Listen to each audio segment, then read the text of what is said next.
দুর্ঘটনার মুহূর্তের সেই ভয়ঙ্কর ছবি। চারিদিকে শুধু ধোঁয়া, আগুনে পুড়ে খাক আস্ত বিমান। মহারাষ্ট্রের বারামতিতে মুখ থুবড়ে মাটিতে আছড়ে পড়ল বিমান। পরপর বিস্ফোরণের আওয়াজ, জ্বলে পুড়ে খাক হয়ে গেল প্রাইভেট জেট। মৃত্যু হলো মহারাষ্ট্রের উপমুখ্যমন্ত্রী ও এনসিপি প্রধান অজিত পাওয়ার সহ বিমানে থাকা 5 জনেরই।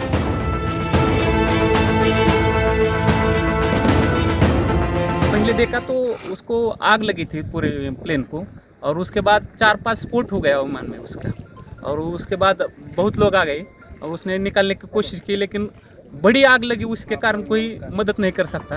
মহারাষ্ট্রের জেলা পরিষদ নির্বাচনের প্রচারে বুধবার বারামতিতে একটি জনসভায় যোগ দেওয়ার কথা ছিল অজিত পাওয়ারের। সকাল 8টা নাগাদ ভিএসআর অ্যাভিয়েশনের প্রাইভেট লার্জেট 45 মডেলের জেটে চড়ে রওনা দেন তিনি। মুম্বাই থেকে পুনে হয়ে বারামতি পৌঁছানোর পর ল্যান্ডিংয়ের সময় বিপত্তি ঘটে।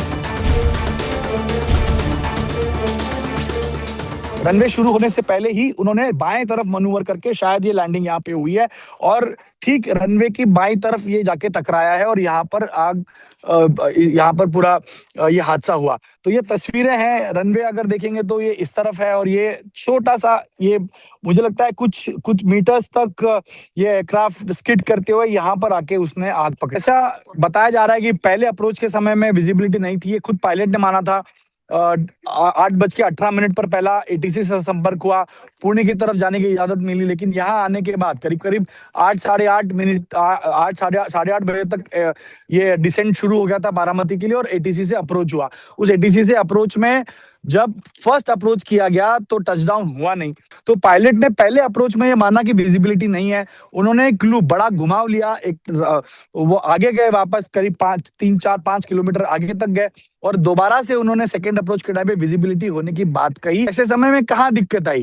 क्या ये टेबल टॉप रनवे की वजह से दिक्कत आई? ये पूरी जांच का विषय है कि आखिर क्या हुआ होगा। अगर विजिबिलिटी है, अगर वहां पर पूरी तरह से विंड स्पीड नहीं है। ये हमने देखा कि एयरप्लेन जब नीचे आया था ऐसा लग रहा था उसका क्रैश हो जाएगा, ऐसा हम सोच रहे थे, तभी क्रैश हो गया। বিমানের ককপিটে 2 জন পাইলট ছিলেন। সূত্রের খবর, বিমানের পাইলট ইন কমান্ড ছিলেন সুমিত কাপুর, ফার্স্ট অফিসার ছিলেন সম্ভাবী পাঠক। সুমিতের 15,000 ঘন্টা উড়ানের অভিজ্ঞতা ছিল। সূত্রের খবর, সম্ভাবীরও 1500 ঘন্টা উড়ানের অভিজ্ঞতা রয়েছে। मैं अजीत पवार जी के परिवार के प्रति संवेदना व्यक्त करता हूं। समस्त पवार परिवार और जितने भी समर्थक हैं उनको हमारी तरफ से संवेदना। महाराष्ट्र के राजनीति में मेरे बहुत घनिष्ठ मित्र रहे। ডিজিসি এর তরফে উচ্চ পর্যায়ে তদন্ত কমিটি গঠন করা হয়েছে। সূত্রের দাবি, আছড়ে পড়ার আগে একবার অবতরণের চেষ্টা করেছিল অজিত পাওয়ারের বিমান। দ্বিতীয়বার চেষ্টা করার সময় ভেঙে পড়ে লিয়ারজেট 45 বিমানটি। মাটিতে আছড়ে পড়ার সঙ্গে সঙ্গে আগুন ধরে যায় তাতে।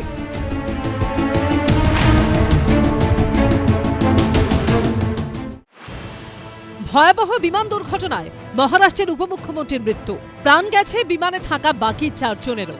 কিন্তু কিভাবে এই পরিণতি হলো, কি রকম ছিল শেষ মুহূর্ত? সূত্রের খবর, বুধবার সকাল 8:18 নাগাদ প্রথমবার অজিত পাওয়ারের বিমান থেকে বারামতি বিমানবন্দরের সঙ্গে যোগাযোগ করা হয়। ককপিট থেকে হাওয়ার গতি ও দৃশ্যমানতা সম্পর্কে জানতে চাওয়া হয়। তাদের জানানো হয় ধীর গতিতে হাওয়া বইছে এবং দৃশ্যমানতা প্রায় 3000 মিটার। সূত্রের খবর, এরপর ফাইনাল অ্যাপ্রোচের সময় অজিত পাওয়ারের বিমানের তরফে জানানো হয় রানওয়ে দেখা যাচ্ছে না। প্রথমবার অবতরণ করতে না পেরে ঘুরতে শুরু করে বিমানটি। দ্বিতীয়বার 8:43 নাগাদ ফের বিমানটিকে অবতরণের অনুমতি দেওয়া হয়, তবে সেই অনুমতির কোনো উত্তর দেননি পাইলট। সূত্রের খবর, এরপরে 8:44 নাগাদ রানওয়ের কাছে আগুন দেখতে পাওয়া যায়। মৃত্যু হয়েছে বিমানের পাইলট এবং কো পাইলটেরও। 11 যে রানওয়ে আছে, আমি একটু করে দেখাচ্ছি যে চালিয়ে যে এয়ারক্রাফটটা আমরা এটা ফ্লাই বাই করবো। ফ্লাই বাই মানে আমরা ওই ল্যান্ড করতে গিয়ে ল্যান্ড হলো না, কিন্তু আমরা এটাকে একটা গো অ্যারাউন্ড করে এসে আবার প্ল্যানটাকে ল্যান্ড করার চেষ্টা করব।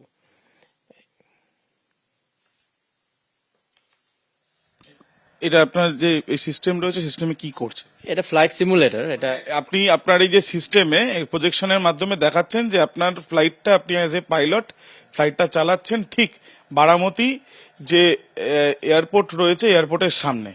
তো কি ঘটনা ঘটতে পারে যে এই ধরনের জেট যেটা এই দুর্ঘটনার সম্মুখীন হলো? এয়ারপোর্ট আপনি দেখছেন, একটাই রানওয়ে। আমি ল্যান্ড করতে আসছি, যদি ভিজিবিলিটি কম হয়ে যায় তাহলে কিন্তু আমি এটাকে ল্যান্ড করাবো না। তখন আমি ট্রাই করব আবার ল্যান্ড করানোর জন্য। এই দেখুন রানওয়ে দেখতে পাচ্ছেন আপনি, এটা বারামতি এয়ারপোর্ট। তো আমরা ল্যান্ড না করে আমরা কেন ল্যান্ড করলেন না?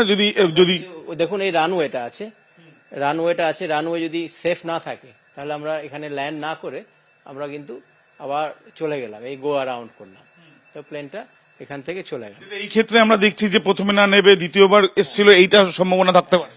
এটাই আছে। এই যে দেখুন আমরা রানওয়েতে ল্যান্ড না করে আমরা বেরিয়ে গেলাম, আবার আমরা সেকেন্ড ট্রাই করব ঘুরে এসে। মেডে কল করেছিলেন পাইলট, ঠিক এই সময় কি পাইলট মেডে কল করছেন? মেডে কল যখন করেছেন তখন হয়তো প্লেনটা একদম হাতের বাইরে চলে গেছে বা কোনো গোলযোগ হয়েছে যেটাকে পাইলট আর রেকটিফাই করতে পারছে না, তখন অত কিছু বলার আগেই মেডে কলটা করা মানে সবাই জানে, মানে টাওয়ার যারা রেডিওতে শুনছে জানে যে এয়ারক্রাফটটা একটা খুবই বিপদের সম্মুখীন হয়েছে, বিপদের মধ্যেই যাচ্ছে। এইটা যেখানে আমরা এই ক্র্যাশ হয়েছে বারামতি এয়ারপোর্টে আমরা সিমুলেট করে আমরা যাচ্ছি। এই যে বারামতিতে এয়ারপোর্টে যাচ্ছি, ধরুন আমাদের ভিজিবিলিটি রানওয়েটা কতটা? এটা 1700 মিটার রানওয়ে, তো 1 ছোট কিলোমিটার। হ্যাঁ, সাধারণত 3.5-4 কিলোমিটার হয়, বাট এটা ছোট রানওয়ে, যেহেতু ছোট শহর, ছোট রানওয়ে। এই দেখছেন বারামতি এয়ারপোর্ট, আমরা 2.5 নটিক্যাল মাইল দূরে আছি। এবারে যখন রানওয়েটা দেখতেই পাচ্ছি না, বাট আমরা ল্যান্ড করতে গেলাম, এই দেখো একটা প্লেন যদি ক্র্যাশ হয়, আমি যদি সিমুলেট করে দেখাই, প্লেন ল্যান্ড করছে, আমরা ল্যান্ডিং গিয়ার নামিয়ে দিলাম, ফ্ল্যাপস দিয়ে দিলাম, পাইলটের এইবারে ক্র্যাশ যদি হয়, রানওয়ে না দেখলে এই আপনার ক্র্যাশ হয়ে গেল। 2005 থেকে আমি ক্যাপ্টেন সুমিত কাপুরকে চিনি, যে সাহারা এয়ারলাইনের one of the senior management pilot ছিলেন। হ্যাঁ, এত ভাস্ট এক্সপিরিয়েন্স। উনি যদি এই ইমার্জেন্সি সিচুয়েশনে পড়ে যে লাস্ট মিনিটে এয়ারক্রাফটকে কন্ট্রোল করা যাচ্ছে না, তাহলে actually aircraft was not in controllable situations. DGCA সূত্রে খবর, দুর্ঘটনাগ্রস্ত প্রাইভেট জেটে অজিত পাওয়ারের সঙ্গে ছিলেন ফ্লাইট অ্যাটেন্ডেন্ট পিঙ্কি মালি ও তার ব্যক্তিগত নিরাপত্তারক্ষী বিদীপ যাদব। দুর্ঘটনায় তাদের দুজনেরও মৃত্যু হয়েছে। 15-16 বছরের এয়ারক্রাফট আপনার যদি মেনটেনেন্স ঠিক থাকে, it's not very old. Runway obstruct থাকে, ধরুন কোনো রানওয়ের ওপরে কোনো পশু শুয়ে আছে, কখনো কখনো দেখা গেছে যে কলাইকুণ্ডা এয়ারপোর্টে fighter jet take off land করতে যাচ্ছে, গিয়ে হাতি শুয়ে আছে, তো অবভিয়াসলি রানওয়েটা কেউ ল্যান্ড করবে না, ঘুরে আসবে। তো এই ক্ষেত্রে রানওয়ে আনসার্ভিসেবল ছিল কিনা সেটা দেখার ব্যাপার আছে। তারই সঙ্গে দেখা যাবে যে ভিজিবিলিটিটা কতটা কম ছিল। ভিএসআর অ্যাভিয়েশনের লিয়ারজেট 45 মডেলের এই বিমানটি 2010 সালে তৈরি হয়েছিল। সূত্রের দাবি, বিমানটি উড়ানযোগ্য কিনা, অর্থাৎ বিমানটি প্রযুক্তিগতভাবে নিরাপদ কিনা, সেই সার্টিফিকেট রিনিউ হয়েছিল গত বছর 10ই সেপ্টেম্বর, যার বৈধতা ছিল চলতি বছরের 14ই সেপ্টেম্বর পর্যন্ত। আমার ধারণা যে ইট ইজ এ মানে কম্বিনেশন অফ পোর ভিজিবিলিটি এবং তার সঙ্গে কিছু একটা টেকনিক্যাল প্রবলেম হয়েছে উইথ ইঞ্জিনস হোক বা যাই হোক, যার ফলে এই দুর্ঘটনাটা ঘটেছে। এখানে যে আমি শুনলাম যে ভিজিবিলিটি ওয়াজ 3000, বিএফআর এর আন্ডারে করলে 5000 5000 মিটার পর্যন্ত ভিজিবিলিটি দরকার, এখানে ছিল 3000, যেটা স্পেশাল বিএফআর, যেটা রেস্ট্রিক্টেড বিএফআর তার থেকেও কম। জাস্ট বিফোর ল্যান্ডিং উনি মেডে কল করেছেন। এবার মেডের কি গুরুত্ব দেখুন, মেডে হচ্ছে এমন একটা জিনিস অ্যাভিয়েশন ফিল্ডে যেখানে হচ্ছে মানে সিভিয়ার এমার্জেন্সি, অর্থাৎ ধরুন বোথ ইঞ্জিন, দুটো ইঞ্জিনে তো এই প্লেনটা দুটো ইঞ্জিনই ফেলিওর হয়ে গেল, কোনো রকম থ্রাস্ট নেই, কোনো রকম পাওয়ারের কিছু নেই, তাকে গ্লাইড করে নামতে হবে যেরমভাবে হোক। বোথ হাইড্রোলিক সিস্টেম ফেলিওর হলো, অর্থাৎ মেন হাইড্রোলিক সিস্টেমের সাথে একটা স্ট্যান্ড বাই হাইড্রোলিক সিস্টেম থাকে, সেই হাইড্রোলিক সিস্টেমটা ফেলিওর হয়ে গেলে আপনি টোটাল কন্ট্রোলই করতে পারবেন না। বিমান দুর্ঘটনায় মহারাষ্ট্রের উপমুখ্যমন্ত্রী ও এনসিপি প্রধান অজিত পাওয়ারের মৃত্যু নিয়ে ইঙ্গিতপূর্ণ মন্তব্য করেছেন Mamata Bandyopadhyay. I do not know what is the fate of the opposition political parties, but before few days ago, I came to know that from social network that somebody from other party, they gave a statement that Ajit Pawar is willing to leave the BJP. And now what happened today? নিম্ন রুচির কথাবার্তা, উনি রাজনীতির বাইরে, নিজের স্বার্থের বাইরে কখনো বেরোতে পারলেন না। এই ধরনের কথা আজকের দিনে মন্তব্য করার মধ্য দিয়ে উনার সংকীর্ণতা এবং উনি যে রাজনীতির বাইরে নিজের স্বার্থের বাইরে কিছু ভাবেন না, এটাতে প্রমাণিত। সুপ্রিম কোর্টের তত্ত্বাবধানে বিজেপির জোটসঙ্গী অজিত পাওয়ারের আচমকা প্লেন ভেঙে পড়ে মৃত্যুর তদন্তের দাবিও জানিয়েছেন Mamata Bandyopadhyay. I need proper investigation under the supervision of Supreme Court. Only we have the trust on Supreme Court, no other agency. All the agencies are being totally purchased. And really it's a great loss for the country. Maybe he's from the opposition. Now he's from the opposition. But tomorrow he's supposed to join the original force of their party. উনি supreme কোর্টে যান, এসব কথার উত্তর মহারাষ্ট্রে প্রতিষ্ঠিত পাওয়ার family দিয়ে দিবে। আমাদের এগুলো নিয়ে মন্তব্য করার কোনো দরকার নেই। আর আমি পশ্চিমবাংলার মুখ্যমন্ত্রী, আমি বিরোধী দলনেতা হিসেবে বলছি, আপনার যদি ক্ষমতা থাকে আপনি সুপ্রিম কোর্টে যান। আমি তো আপনাকে নোটিশ করেছিলাম পেন ড্রাইভ দেখানোর জন্য, দেখাতে পারেননি। आज तो उन्होंने जो काम किया ये लग रहा है कहीं ना कहीं वेस्ट बंगाल की इलेक्शन को देखते हुए ये कहीं ना कहीं पैनिक अटैक है। মুম্বাই থেকে চার্টার ফ্লাইটে বারামতি যাচ্ছিলেন অজিত পাওয়ার। কিভাবে ভেঙে পড়ল তার বিমান? বিমানের যান্ত্রিক ত্রুটি, নাশকতা, পাইলটদের কোনো সমস্যা? সঠিক তদন্ত চাইছে কংগ্রেস এবং সমাজবাদী পার্টিও।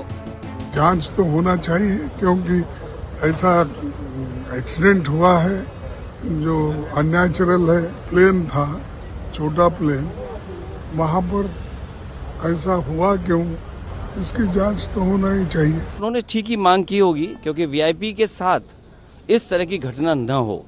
तो एक बार को ये बात तो साफ होनी चाहिए कि आखिरकार ये घटनाएं क्यों हुई। पूर्व में भी कई हमारे वीआईपी इसी तरह उनकी जान गई है।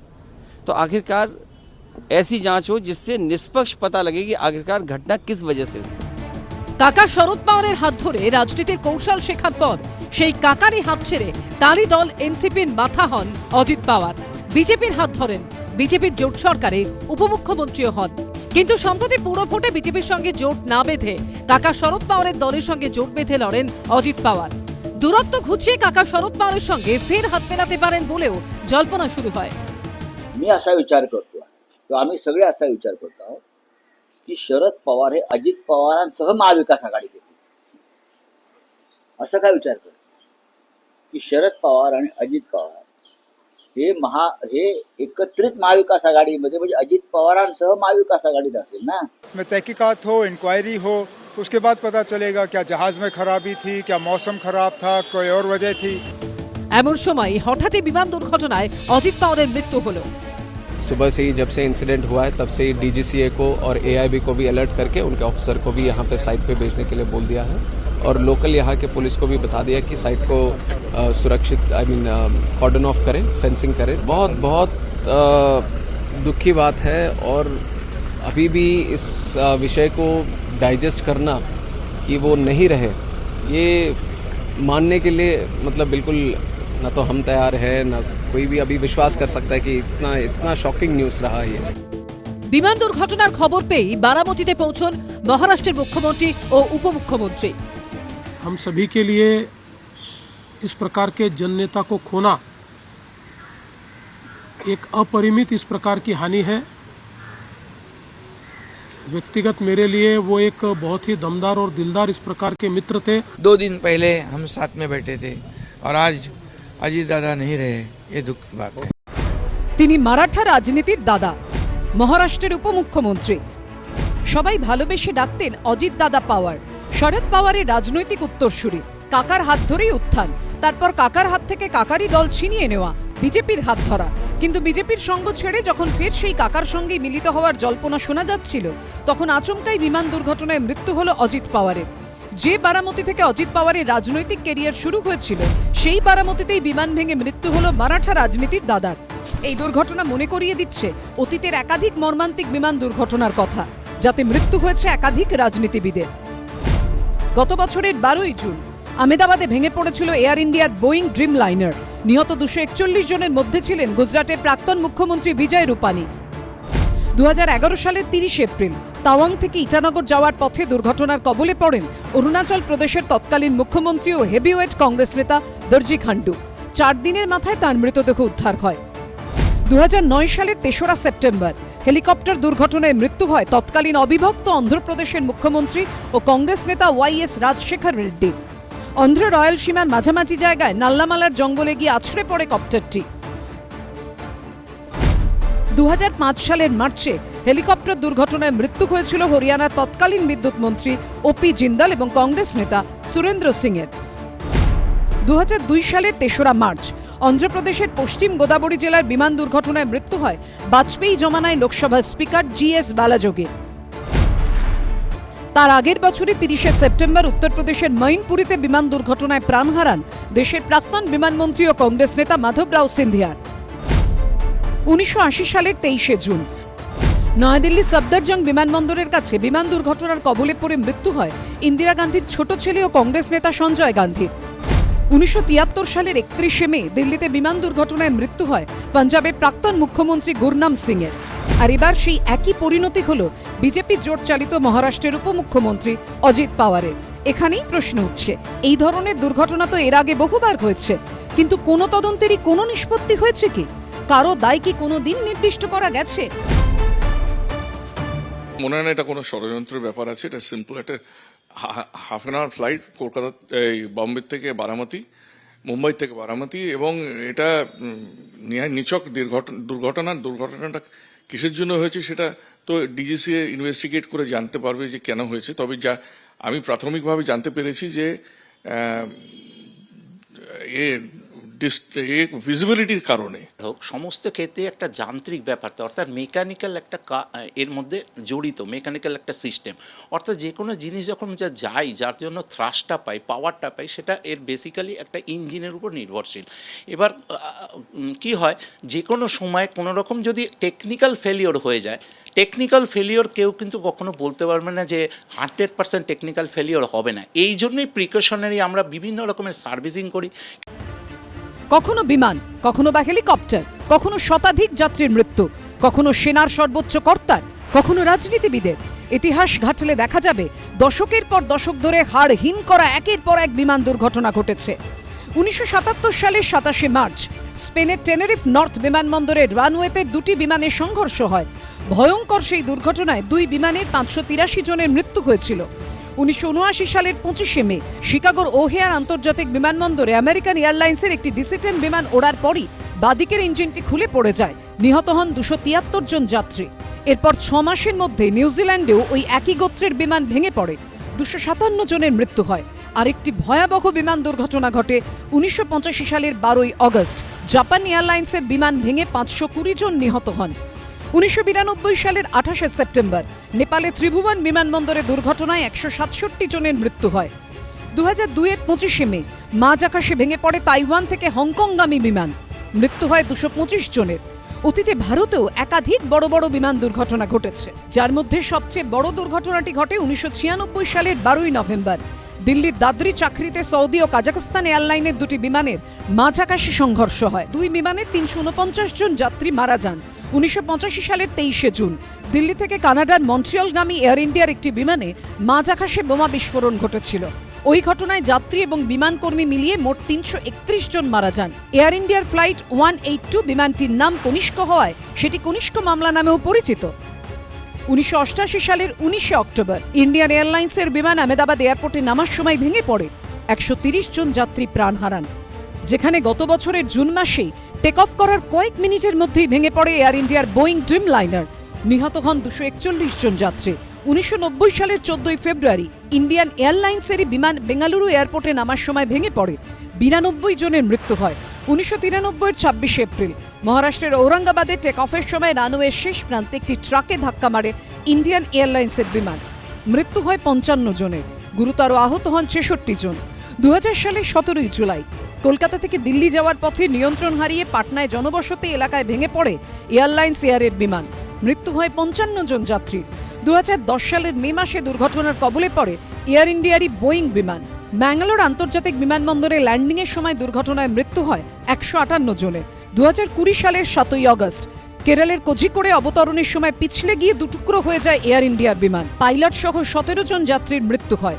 2021 সালের 8ই ডিসেম্বর তামিলনাড়ুর নীলগিরিতে হেলিকপ্টার দুর্ঘটনায় মৃত্যু হয় ভারতের 3 বাহিনীর সর্বোচ্চ পদাধিকারী chief of defence staff general Bipin রাওয়াতের। একদিকে বারামতিতে ভয়ঙ্কর বিমান দুর্ঘটনা, অন্যদিকে ভয়ঙ্কর অগ্নিকাণ্ডের পর আনন্দপুরে এখন শুধুই বিষণ্ণতা। আগুন লাগার 3 দিন পরও বাতাসে পোড়া গন্ধ, ধ্বংসস্তূপ পোড়া ছাইয়ের ভেতর থেকে এখনো কাছের লোকের দেহাংশ খুঁজে চলেছেন আত্মীয়রা। আমার সঙ্গে এই মুহূর্তে রয়েছেন শঙ্কর জানা, তার ছেলে বুদ্ধদেব জানাকে খুঁজছেন ময়নার এই বাসিন্দা। আমার ছেলে খোঁজার জন্য আসছে, আমার ফুলের কাজ করতো আমার ছেলে, 5-7 বছর কাজ করতো। রোববার দিন আর শুনলে 7টার সময় ফোনে কথা আছে, ভিডিও কলে, বাবা 2-3 দিনের কাজ আছে, 2-3 দিন পর চলে যাবো। কোথেকে ফোন লাগাতো, তখন ফোন আর সুইচ অফ। রুটি রুজির জন্য এসেছিলেন কলকাতায়, আজ তাদের দেহ আগুনে দগ্ধ, ভস্মীভূত, ছিন্ন ভিন্ন, হাড় দেহাংশ ছাড়া কিছুই অবশিষ্ট নেই। এই যে দুটি গোডাউন পড়ে রয়েছে, সেই দুটি গোডাউন সম্পূর্ণ ভস্মীভূত। সেখানে উদ্ধারের কাজ চলছে, সেখান থেকে পুড়ে যাওয়া অংশ বাইরে বার করে নিয়ে আসা হচ্ছে, এবং যে টিনের শেড যেগুলো দুমড়ে মুচড়ে পড়ে রয়েছে, লোহার কাঠামো যেগুলো দুমড়ে মুচড়ে পড়ে রয়েছে, সেগুলোকে সরানোর পর আরও বেশ কিছু মানুষ সেখানে আটকা পড়ে রয়েছেন কিনা, তাদের দেহাংশ সেখানে রয়েছে কিনা, সেই বিষয়টা সুনিশ্চিত করা যাবে। পুলিশ সূত্রে খবর, বুধবার সন্ধে পর্যন্ত 21 জনের দেহ ও দেহাংশ উদ্ধার হয়েছে। খোঁজাখুঁজিটা ঠিক মতো হচ্ছে না। এই যে বিল্ডিংটা আছে, বিল্ডিংটার ওই সাইড থেকে লেবার রুমটা ছিল, খোঁজাখুঁজি ভিতর পর্যন্ত ভালোভাবে কালেক্ট করছে না। এবার আমি দয়া করে বলবো যাতে ওইটা ভালো করে কালেক্ট করে, বা পুনরাবৃত্তিতে আমাদের যে পরিজন হারিয়েছে সেটা যেন জানতে পারি, বা নিখোঁজ না হারিয়ে গেছে না মারা গেছে কোনো কিছু বুঝতে পারছি না। আমরা আজ গত 3-4 দিন হতে চলছে আমরা এখানে পড়ে আছি। অভিশপ্ত এই ডেকোরেটার্সের গোডাউনে বছর 3 আগে কাজ করতেন সমিত দাস নামে এই ব্যক্তি। অগ্নিকাণ্ডের খবর শুনেই ছুটে এসেছেন তিনি। আমার কয়েকজন চেনা পরিচয় ছেলে ছিল, তাদেরও দেখার জন্য এসেছিলাম, কিন্তু এসে যা দেখলাম খুব খারাপ লাগলো আমার। বেরিয়ে আসার রাস্তাটা ছিল, কিন্তু গেটে শুনলাম তালা মারা ছিল, কিন্তু একটা গেট ছিল, শুনলাম যেটা বাইরে গেটে তালা দেওয়া ছিল, ভেতরেও গেটে তালা দিয়েছিল। এটা একটা খুব রহস্যজনক ব্যাপার মনে হচ্ছে। আগুন নেভানোর কোনো ব্যবস্থা? আগুন নেভানোর ব্যবস্থা কোনো কিছু ছিল না এখানে। কারো ঝলসানো দেহাংশ পাওয়া গেছে, কারো সেটুকুও পাওয়া যায়নি। পরিবারগুলোর উদ্বেগ আরো বাড়িয়েছে গোডাউনে ছড়িয়ে থাকা পোড়া হাড়গোড়ের ছবি। এবার সেই দেহাংশেরই সূত্র ধরেই নিহতদের শনাক্ত করার কাজ চলছে। তাদের পরিবারের সঙ্গে ডিএনএ ম্যাচিং প্রক্রিয়া শুরু হয়েছে। আনন্দপুর অগ্নিকাণ্ডে যারা অগ্নিদগ্ধ হয়ে নিখোঁজ আছেন তাদের পরিজনের শরীর থেকে যে ডিএনএ পরীক্ষার জন্য নমুনা সংগ্রহ করা হচ্ছে, এখানে দেখতে পাচ্ছি বারুইপুর হাসপাতালে তাদের পরিজনরা সারিবদ্ধভাবে অপেক্ষা করছে। এর আগে তারা নিখোঁজ ডায়েরি করেছিলেন এবং তারপরে একই সঙ্গে ডিএনএ পরীক্ষার জন্য তারা যে নমুনা দিতে প্রস্তুত সেই আবেদনও করেন, এবং তারপরে প্রশাসনের পক্ষ থেকে বিশেষ অনুমতি দেওয়ার পর আমরা দেখতে পাচ্ছি সেখানে তাদের এই নমুনা নেওয়ার জন্য যে প্রক্রিয়া, সেই প্রক্রিয়া চলছে। আমার নিজের ভাই, আবার ছোট ভাই গুরুপদ সাউ, এখানে ভিতরে একটা ফর্মে ফটো মারছি, সেটা জমা নিল। তারপরে যেখানে রক্ত দিয়েছিলাম সেখানে রক্ত শ্যাম্পুল আসতে তোলার উপরে একটা বোতলে সেটা নিয়ে খামে পুরে রাখছে। আবার কি থানার লোকলে থানায় আবার যেতে হবে। অগ্নিকাণ্ডের ঘটনার পর থেকেই জামাইবাবু অনুপ প্রধানের খোঁজ পাচ্ছেন না এই ব্যক্তি। মিসিং ডায়েরি করছি, কিছু ওরা সংগ্রহ করেছে থানা, আজকে ডিএনএ টেস্ট করবে, ডিএনএ টেস্টে এবারে যা হবে। সোম, মঙ্গল, বুধ 3 দিনই মৃত্যুপুরী এই গোডাউন থেকে উদ্ধার হয়েছে দেহাংশ, কিন্তু সেই দেহাংশের নমুনা সংগ্রহ নিয়েও প্রশ্ন উঠছে। আনন্দপুরে 2টি গুদামে পুড়ে মৃত্যু হওয়া শ্রমিকদের হাড়গোড় যেগুলি উদ্ধার হয়েছে সেগুলি কার, কোনটা কার দেহাংশ তা জানার জন্য ডিএনএ বিশ্লেষণ ছাড়া আর কোনো উপায় নেই, এমনটাই বলছেন ফরেনসিক বিশেষজ্ঞরা। কিন্তু সেই ডিএনএ বিশ্লেষণের জন্য ডিএনএ সংগ্রহ করা, তার নিকট আত্মীয় রক্তের সম্পর্ক রয়েছে এমন মানুষজনের থেকে, আত্মীয় স্বজনের থেকে, এবং পুড়ে যাওয়া হাড়গোড়ের থেকে ডিএনএ নিয়ে তার পর্যালোচনা, এই প্রক্রিয়াটা ঠিকভাবে করার জন্য যে পদ্ধতি মানা দরকার ছিল সেই পদ্ধতি আদৌ কি মানা হয়েছে, এই প্রশ্নটা তুলছেন ফরেনসিক বিশেষজ্ঞদের একাংশ। তার কারণ 2টি বা 3টি বস্তার মধ্যে যাবতীয় পুড়ে যাওয়া হাড়গোড় দেহাংশ একসাথে ভরে পাঠানো হয়েছে ময়নাতদন্তের জন্য। ফলে ডিএনএ বিশ্লেষণের গোটা কাজটাই আরও কঠিন হয়ে গেল, এমনটাই অভিমত ফরেন্সিক বিশেষজ্ঞদের একাংশের। ধোপার বাড়ি কাপড়, একটি জামা, দুটি প্যান্ট, এরকম লিখলে পরে কি জানা যায় যে কোনটা থেকে কি, কার প্যান্ট কার জামা? উচিতটা ছিল যেখানে যা পাওয়া গেছে, যেটুকু পড়ে আছে ওইটুকুকেই আলাদা আলাদা করে প্যাকেট করা। যেখানে যা পাওয়া যাচ্ছে তাতে সুবিধা তো আলাদা আলাদা বেরিয়ে আসতো, ওই ডিএনএটা কার ডিএনএ বেরিয়ে আসতো। আর একত্রিত করলে এখানে সবগুলোকে আলাদা আলাদা দেখতে হবে। ওই যে মেশিনেতে নেবে যখন, সে ঠিকভাবে নিতে পারবে কিনা। সবাইকে মিলিয়ে একসঙ্গে করে দিই, জনগণ তৈরি করে দিই, তাহলে কি করে আলাদা আলাদা একজন একজন করে লোক কি করে বেরোবে? যদি একেবারে পুরো ছাই না হয়ে যায়, মানে সামান্যতম বায়োলজিক্যাল মেটেরিয়াল যদি থাকে, তাহলে সেখান থেকে ডিএনএ পরীক্ষার মাধ্যমে আত্মীয় স্বজনদের সাথে সেটাকে লিঙ্ক করে বোঝা যেতে পারে যে এটা সেই পরিবারের বা তার সাথে ব্লাড রিলেশন আছে এরকম কারোর, সেটা বার করা যেতে পারে। হাড়ের ভিতরে অস্থি মজ্জা কিছুটা রয়ে গেছে, বা উপরে কোনো রকম একটু সামান্যতম সফট টিস্যু যার মধ্যে কিছু বায়োলজিক্যাল মেটেরিয়াল পাওয়া যাচ্ছে, এইসব যে বোন আপনি বলছেন, বিভিন্ন বোনের টুকরো তার মধ্যে রয়ে গেছে, ভিতরে হোক বাইরে হোক, মানে ভিতরে হলে অস্থি মজ্জা, বাইরে হলে অন্য কোনো সফট টিস্যু যেগুলো আমরা বলি সাবকিউটেনিয়াস টিস্যু, মাসেলের টুকরো, টেন্ডনের টুকরো, এই সমস্ত কিছু যদি থেকে থাকে, তো সেই সব জায়গা থেকে যদি বায়োলজিক্যাল মেটেরিয়াল কিছু বার করা যেতে পারে, তাহলে সেখান থেকে ডিএনএ বার করা সম্ভব। আলাদা করে যদি কালেকশন করা যায় সেটা তো সবসময় ভালো, মানে একটা কতগুলো হাড় পাশাপাশি রয়েছে, সেটা সেখান থেকে এটাই বোঝা যায় যে একজন মানুষ ওখানে পুড়ে গেছেন, তার হাড়টাই রয়েছে, এবং অ্যানাটমিক্যালি সেটাকে সেপারেট করা সম্ভব। আলাদা করতে হবে, মানে এটা একজনের, এক একজনের তো শরীরে অনেকগুলো হাড় সেখানে পাঠানো হয়েছে, ছড়িয়ে ছিটিয়ে গেছে, মিশে গেছে, এর সাথে ওরটা, ওর সাথে তারটা মিশে গেছে।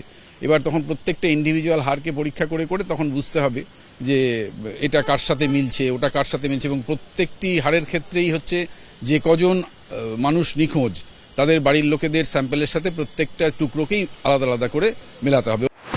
সর্বগ্রাসী আগুনে শুধু যে এতগুলো মানুষ ঝলসে গেছে তাই নয়, পুড়ে ছাই হয়ে গেছে তাদের পরিবারের স্বপ্ন। পাঁশকুড়ার চক গৌরাঙ্গ গ্রামের বাসিন্দা বাসুদেব বেরা, বয়স 58, আগে মুম্বাইতে কাজ করতেন। কয়েক মাস হলো ফিরে এসে এখানেই কাজ শুরু করেছিলেন, কিন্তু কে জানতো তার পরিণতি এমন হবে। আগে মুম্বাইতে কাজ করতাম, থাকতে পারিনি বলে দেশ চলে আসছে। একটা ছোট ছেলে আছে, ও খুব ওর দাদুকে ভালোবাসে, ওই জন্য বাইরে আর থাকেনি, চলে আসছে দেশ, এখানেই থেকে কাজ করবে বলে। রবিবার রাত্রে আমাদের সাথে কথা হয়নি, ওর ছেলের সাথে কথা হচ্ছে, বলছিল যে কোচি আমার কাজ হয়ে গেছে, আমি সোমবার সকালে বাড়ি চলে যাব।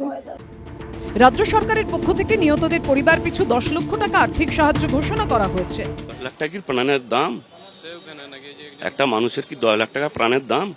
টাকাটাই কি বড় লোক, আমার বাবাকে এনে দিতে পারবে, আমার বাবাকে গিয়ে এনে দিতে পারবে, সেটাই দেও, টাকার দরকার নেই। টাকা কি হবে, মানুষ চলে গেছে, টাকা নিয়ে কি করব, আমার বাবাকে এনে দেও। অন্য সংস্থানের জন্য তার সংস্থায় যোগ দিয়েছিলেন এই কর্মীরা, আর কাজ করতে গিয়ে জীবনটাই জ্বলে পড়ে খাক হয়ে গেছে। যার সাথে কাজে গেছে মালিক, তাদেরকেই আমরা দায়ী করব। আনন্দপুরের অদূরে নাজিরাবাদে অগ্নিকাণ্ডে 3 দিনের মাথায় ডেকোরেটরস সংস্থা নিউ পুষ্পাঞ্জলি নার্সারি প্রাইভেট লিমিটেডের মালিক গঙ্গাধর দাসকে গ্রেফতার করল পুলিশ। বুধবার নরেন্দ্রপুরের এলাচি মোড় থেকে গ্রেফতার করা হয় তাকে। তার বিরুদ্ধে অনিচ্ছাকৃত খুন, খুনের চেষ্টা, গুরুতর আঘাত, একই উদ্দেশ্যে অপরাধ সংগঠন সহ একাধিক জামিন অযোগ্য ধারায় মামলা রুজু হয়েছে। পাশাপাশি ওয়েস্ট বেঙ্গল ফায়ার সার্ভিস অ্যাক্টেও মামলা হয়েছে। এই গোডাউনের যে মালিক গঙ্গাধর দাস, তাকে কিন্তু পুলিশ গ্রেপ্তার করেছে, নরেন্দ্রপুর থানার পুলিশ। এবং নরেন্দ্রপুর থানার পুলিশ সূত্রে যেটা খবর, যে তার বিরুদ্ধে কিন্তু মামলা রয়েছে, দমকলের তরফ থেকে একটি মামলা রুজু করা হয়েছে এই গোটা ঘটনায়, এবং বারুইপুর পুলিশ জেলার পুলিশ স্বতঃপ্রণোদিতভাবে একটি মামলা রুজু করেছে, যে মামলায় কিন্তু তারা গোটা এই মামলা রুজু করে তারা কিন্তু তদন্ত প্রক্রিয়া এগিয়ে নিয়ে যাচ্ছে। সোমবার নাজিরাবাদে ডেকোরেটরসের যে গোডাউনে প্রথম আগুন লাগে, তার মালিক গঙ্গাধর দাস। পূর্ব মেদিনীপুরের খেজুরিতে তাঁর বাড়ি। স্থানীয় সূত্রে খবর, প্রথম জেলার মধ্যে নানা অনুষ্ঠানে সাজানোর বরাত পেতেন, এরপর কলকাতায় কাজ শুরু করেন। ধীরে ধীরে তার ব্যবসা ফুলে ফেপে ওঠে। সূত্রের খবর, পাশাপাশি যে দুটো গুদামে আগুন লাগে, দুটোরই মালিক ছিলেন গঙ্গাধর দাস। একটি তিনি নিজে ব্যবহার করতেন, সেখানে ডেকোরেটর সংস্থার জিনিস রাখা থাকতো। আরেকটি ভাড়ায় দিয়েছিলেন ওয়াও মোমো সংস্থাকে। পুলিশ সূত্রে খবর, 2022 সালেও এই গঙ্গাধর দাসের বিরুদ্ধে নরেন্দ্রপুর থানায় জলাজমি ভরাটের মামলা হয়। সেই সময় তার সংস্থার নাম ছিল সুইট ড্রিমস প্রজেক্ট। সেই মামলায় আদালত থেকে আগাম জামিন পেয়ে যান তিনি। বর্তমানে গঙ্গাধর দাসের সংস্থার নাম নিউ পুষ্পাঞ্জলি নার্সারি প্রাইভেট লিমিটেড। যে গুদামে অগ্নিকাণ্ড হয়েছে, সেই অগ্নিকাণ্ডের পরে আজকে তৃতীয় দিন বুধবার, এবং বুধবার দেখা যাচ্ছে সেই দৃশ্য যে অভিশপ্ত গুদাম, সেই গুদামের আশপাশে যে জলাশয় রয়েছে সেই এলাকায় দাঁড়িয়ে রয়েছে আমরা, এবং যে গুদাম দুটিতে আগুন লেগেছে সেই গুদামের কি পরিস্থিতি সে এখানে সহজেই দেখা যাচ্ছে। আর তার ওপর যে অভিযোগ যে আশপাশে একটা সময় জলাশয় ছিল, সেই জলাশয় বুঝিয়ে বুঝিয়ে এই গুদামগুলো বেআইনিভাবে হয়েছে, তেমনই অভিযোগ এলাকার একাংশের বাসিন্দাদের। জলাভূমির উপরে পুরো কারখানাগুলো সব তৈরি হয়েছে, নিয়ম না মেনে। তখন এগুলো জঙ্গল ছিল, গাছপালা ছিল, জল ছিল, সেগুলো মাটি ফেলে ভরাট করে দিয়ে আস্তে আস্তে সব কারখানা গড়ে উঠেছে। মোটামুটি আমরা যেটুকু জানি বড় বড় নেতাদের মদতে এগুলো সব হয়েছে। এই অঞ্চলটা ক্রমশ ছোট হচ্ছে, 12,500 হেক্টর যেটা বলা হয়, বেসিক্যালি সেইটা এখন আর অস্তিত্ব তার নেই কোনোভাবেই। থেকে যদি আমরা দেখি, মূলত এটা কপি পেস্ট করে চলছে, এর অস্তিত্ব নেই অনেক দিন থেকেই। এবারে বিগত প্রায় অন্তত 40 বছর ধরেই এটা ধীরে ধীরে এনক্রোচমেন্ট হয়েছে, অর্থাৎ দখল হয়েছে। এবং এই দখল, প্রত্যেকটা দখলের পেছনে রাজনীতি আছে, রাজনৈতিক দাদাদের বিভিন্ন ধরনের হস্তক্ষেপ আছে, সক্রিয়তা আছে। এবং এটা ঘটনা যে 2006 সালে যখন east Calcutta wetland management authority হয়, এই আইনটা তৈরি হয়, সেই আইনটার সময় এটা ভাবা গেছিল যে এটার যে ছড়িয়ে ছিটিয়ে থাকা যে আপনার বিভিন্ন যে অব্যবস্থা রয়েছে, ওটা একটা সিস্টেমের মধ্যে পূর্ব কলকাতা জলাভূমিকে আনা হবে। সেখানে একটা রেগুলেশন থাকবে, নিয়ন্ত্রণ থাকবে, সেখানে নিয়ম থাকবে, এবং সেই নিয়মটা যাতে মানে প্রত্যেকে, তার জন্য একটা আইন থাকবে, শাসন থাকবে। এবং এই আইনি শাসনটা পূর্ব কলকাতা জলাভূমিতে কার্যকর করার জন্য একটা অথরিটি তৈরি করা হলো। তদানীন্তন সময়ে চিফ সেক্রেটারির নেতৃত্বে এবং একাধিক সেক্রেটারিকে নিয়ে একটা কমিটি তৈরি করা হলো, অথরিটি। এবং সেই অথরিটি, এই প্রশাসনটা east Calcutta wetland management authority, যেটা পরিবেশ দপ্তরের আন্ডারে এটা কাজ করবে। এবং এখানে দেখা গেল যে শুরু থেকে 2007 সাল থেকে যদি আপনি দেখেন অথরিটি তৈরি হলো, তারপর থেকেই কিন্তু ধারাবাহিকভাবে আপনার অভিযোগের পর অভিযোগ আসতে শুরু করলো এনক্রোচমেন্টের, এবং সেগুলোর একটার পর একটা এফআইআর হতে শুরু করলো পুলিশের কাছে। এবং এই এফআইআর গুলো করেছে কারা? 2007, অর্থাৎ 19 বছর ধরে যত এফআইআর হয়েছে 5টা যে থানা অঞ্চল কেন্দ্র করে, অর্থাৎ কোথাও সোনারপুরে, কোথাও আপনার লেদার কমপ্লেক্স, কোথাও বিধাননগর, কোথাও আপনার ক্যানিং যখন ছিল তখন, অথবা এই সব অঞ্চলে যে আপনার পূর্ব কলকাতা জলাভূমি যেসব থানা অঞ্চলে আছে, তিলজলা তখন ছিল, তিলজলা, আনন্দপুর পরবর্তীকালে হলো, ইত্যাদি, এই সমস্ত থানা অঞ্চলগুলোতে একাধিক এফআইআর হয়েছে। আমার হিসেবে সরকারিভাবে 2007 সালের পর থেকে এ পর্যন্ত 358টা অভিযোগ লিপিবদ্ধ হয়েছে, এফআইআর হয়েছে। এবং এই এফআইআর গুলোর যদি ব্যবস্থাপনা একটাতেও তারা নিতেন, একটাতেও যদি পুলিশ এখানে সক্রিয়তার সঙ্গে, প্রশাসন সক্রিয়তার সঙ্গে নিত, তাহলে আজকের দিনগুলো দেখতে হতো না।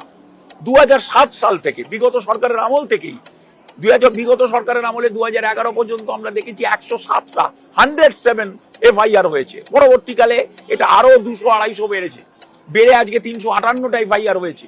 এই এফআইআর গুলো করেছে কোনো সাধারণ মানুষ নয়, এটা বুঝতে হবে। এফআইআর গুলো করেছে chief executive officer east Calcutta wetland management authority, একজন আইএফএস অফিসারের নেতৃত্বে এই এফআইআর গুলো হলো। অথচ অদ্ভুত ঘটনা যে একটা এফআইআরেও কিন্তু কোনো ব্যবস্থা নেওয়া হলো না।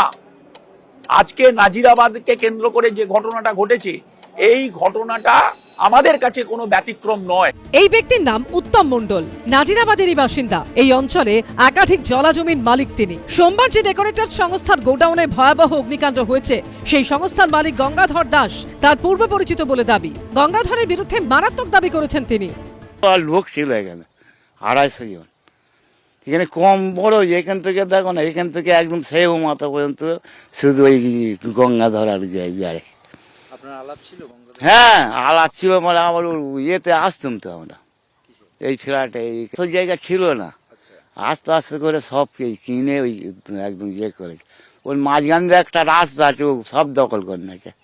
আর ওর যা জায়গা জমি কিনেছে সব দলিল সম্পত্তি খুব কম আছে। যদি 2 কাঠা দলিল হয় 4 কাঠা কম টাকা দিয়েছে এই গঙ্গাধর, প্রচুর টাকা দিয়েছে। সব তৃণমূল খেয়েছে, কোটি টাকা ঢেলেছে এখানে। ওই নালি বেনামি জায়গায় এমনি ওই দখল করে ওই ঘর বাড়ি ওই বিল্ডিং করেছে। বাম আমল থেকে তৃণমূল সরকার জলাজমি ভরাট নিয়ে রাজনৈতিক দলগুলোর বিরুদ্ধে মারাত্মক সব অভিযোগ করেছেন এই ব্যক্তি। এসব তো পার্টি ফুটি সব লেগে আছে না, ওরাই সব কিছু ট্যাকেল করে, ওরাই বিক্রি করে নেবে। আপনাকেও কি বিক্রি করার জন্য কোনোভাবে কিছু বলা হচ্ছে? না, আমার বলা হচ্ছে মানে কি অনেক পার্টি আছে। যে গোডাউন, সেই গোডাউন সম্পূর্ণ নিয়ম মেনে যে চলছিল না সে তো বুঝেই যাচ্ছে, কিন্তু আপনার প্রশ্নটাই রয়েছে 30 বছরে কি করে পরিবর্তন হলো। আচ্ছা 30 বছরের মধ্যে 14 বছর তো তৃণমূল কংগ্রেস, তার আগে 16 বছর কারা চালিয়েছে? ওই চত্বরে সোনারপুরে এমএলএ এমপি 2004 থেকে 2009 পর্যন্ত কারা ছিল, 2001 থেকে কারা ছিল এমপি? সেই জায়গায় দাঁড়িয়ে সামগ্রিকভাবে সোনারপুর এই চত্বরগুলোতে দক্ষিণ 24 পরগনা জেলায় কাদের একসংবাদী নেতৃত্ব ছিল? 2008-এর পঞ্চায়েত নির্বাচনের পরে আস্তে আস্তে পালাবদল শুরু হয় এবং তখনও ওই খেয়াদহ পঞ্চায়েতে কিন্তু তৃণমূল হারে। 2008-এর পালাবদলেও খেয়াদহের পঞ্চায়েতে ওখানে তৃণমূল পূর্ণভাবে জয়যুক্ত হতে পারেনি। কিন্তু প্রশ্ন হলো, প্রশাসনের চোখের সামনে নিয়ম ভাঙা হচ্ছে কিভাবে? আমাদের রাজ্যের পুলিশ মন্ত্রী কে? মমতা ব্যানার্জি। আমাদের রাজ্যের ভূমি এবং ভূমি রাজস্ব মন্ত্রী কে? মমতা ব্যানার্জি। তো আপনি বললেন জমিটা ওয়েটল্যান্ড, তো সেখানে যদি কনস্ট্রাকশন হওয়ার তো কথা নয়, কারণ জমিটা যতক্ষণ না বাস্তু বা ভিটে এরকম কনভার্সন হচ্ছে ততক্ষণ কনস্ট্রাকশন হবে না। তাহলে যখন কনস্ট্রাকশন হয়েছে অবৈধ ছিল, তাহলে অবৈধ নির্মাণ ভূমি রাজস্ব মন্ত্রী এতদিন থাকতে দিলেন কেন?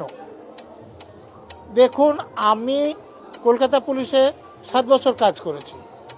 আমি জানি কলকাতা কর্পোরেশন এলাকা হলে যদি কোথাও কোনো কনস্ট্রাকশন হয় বা ব্যবসা চলে, তাহলে পুলিশের লোকেরাও এটা চেক করতে পারে যে এর অনুমতি আছে কিনা, এর ফায়ারের থেকে অনুমতি আছে কিনা, আর ফায়ার ব্রিগেডের লোকেরা ফায়ার অডিট করে। তাহলে আমি বলছি মমতা ব্যানার্জির নেতৃত্বাধীন পুলিশ বাহিনী যারা আছেন তারা কেন এটা দেখতে পেলেন না যে এখানে একটা ওয়েটল্যান্ডে এরকম বাড়ি তৈরি হয়েছে, ফায়ার ব্রিগেডের অনুমতি নেই, ট্রেড লাইসেন্স নেই, তারপরেও ব্যবসা চলছে এবং তার ফলে এতগুলো লোককে প্রাণ দিতে হলো।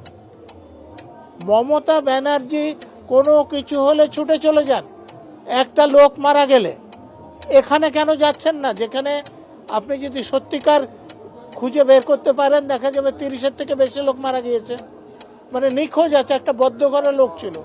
যদি বাইরে আসেন তাহলে যে 4 জন বাইরে এসছে তাদের নাম পাওয়া গিয়েছে, তাহলে যারা বাইরে আসতে পারেননি তারা পুড়ে মারা গিয়েছেন। ওই যে ঝলসে যাদের মাংসের পোড়ার গন্ধ পাওয়া যাচ্ছে তাদের মধ্যে আছেন। তাহলে যে মন্ত্রী ভূমি রাজস্ব বিভাগের দায়িত্ব আছেন, যে মন্ত্রী পুলিশ বিভাগের দায়িত্ব আছেন, যে মন্ত্রী ফায়ার ব্রিগেডের দায়িত্ব আছে, তারা এখনো পদে বহাল আছেন কি করে এতগুলো লোকের মৃত্যুর পর? সেটা তো মুখ্যমন্ত্রীকে জবাব দিতে হবে। তিনি সিঙ্গুরে যাচ্ছেন, তিনি নাজিরাবাদে যান না, গিয়ে লোকদেরকে বলুন যে আমি এই করেছি, তার ফলে তোমরা মরেছ, আমাকে ভোট দাও। বুধবার বারুইপুর আদালতে তোলা হয় ডেকোরেটেড সংস্থার মালিক গঙ্গাধর দাসকে। গঙ্গাধর দাস অর্থাৎ যিনি অভিযুক্ত, যাকে পুলিশ আধিকারিকরা গ্রেফতার করেছেন, বারুইপুর জেলা পুলিশের আধিকারিকরা, তাকে এই মুহূর্তে কিন্তু বারুইপুর আদালতে নিয়ে আসা হচ্ছে। তার জামিনের আবেদন জানিয়ে আইনজীবী বলেন, দুর্ঘটনা খুবই দুর্ভাগ্যজনক, কিন্তু সেখানে গঙ্গাধর দাসের কোনো ভূমিকা নেই। ওয়াওমোমো তাদের জায়গায় কি করছিল সেখানে ডেকোরেটেড সংস্থার কোনো হস্তক্ষেপ ছিল না। এই প্রসঙ্গে বিমান দুর্ঘটনার প্রসঙ্গ টেনে আনেন গঙ্গাধর দাসের আইনজীবী। বলেন, কিছুদিন আগে আমদাবাদে বিমান দুর্ঘটনা হয়, আজকেও একটা বিমান দুর্ঘটনা হয়েছে, কিন্তু বিমান সংস্থার মালিককে কি গ্রেফতার করা হয়েছে? তাহলে ভাড়া দেয়া হলে ডেকোরেটর সংস্থার মালিকের কি দায়? পাল্টা সরকারি আইনজীবী বলেন ওখানে দুটো সংস্থা ছিল, একটা ওয়্যারহাউস ওয়াউমোমোর হলে আরেকটা ওর।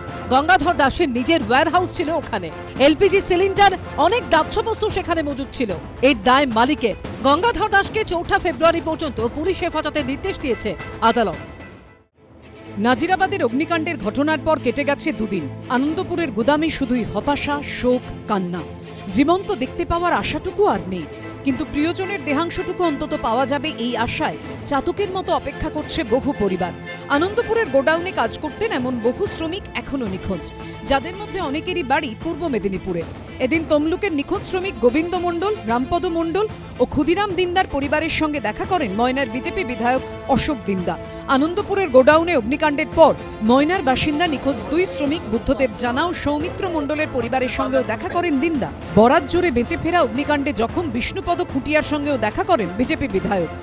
আমাদের ময়না থেকে আজকে 9 জন আমরা আজকে নিখোঁজ, তাই 9টা পরিবারে গেলাম, একই জিনিস, পেটের দায়ে তাদেরকে ছুটতে হয় সিজনের কাজে, ফুলের কাজে।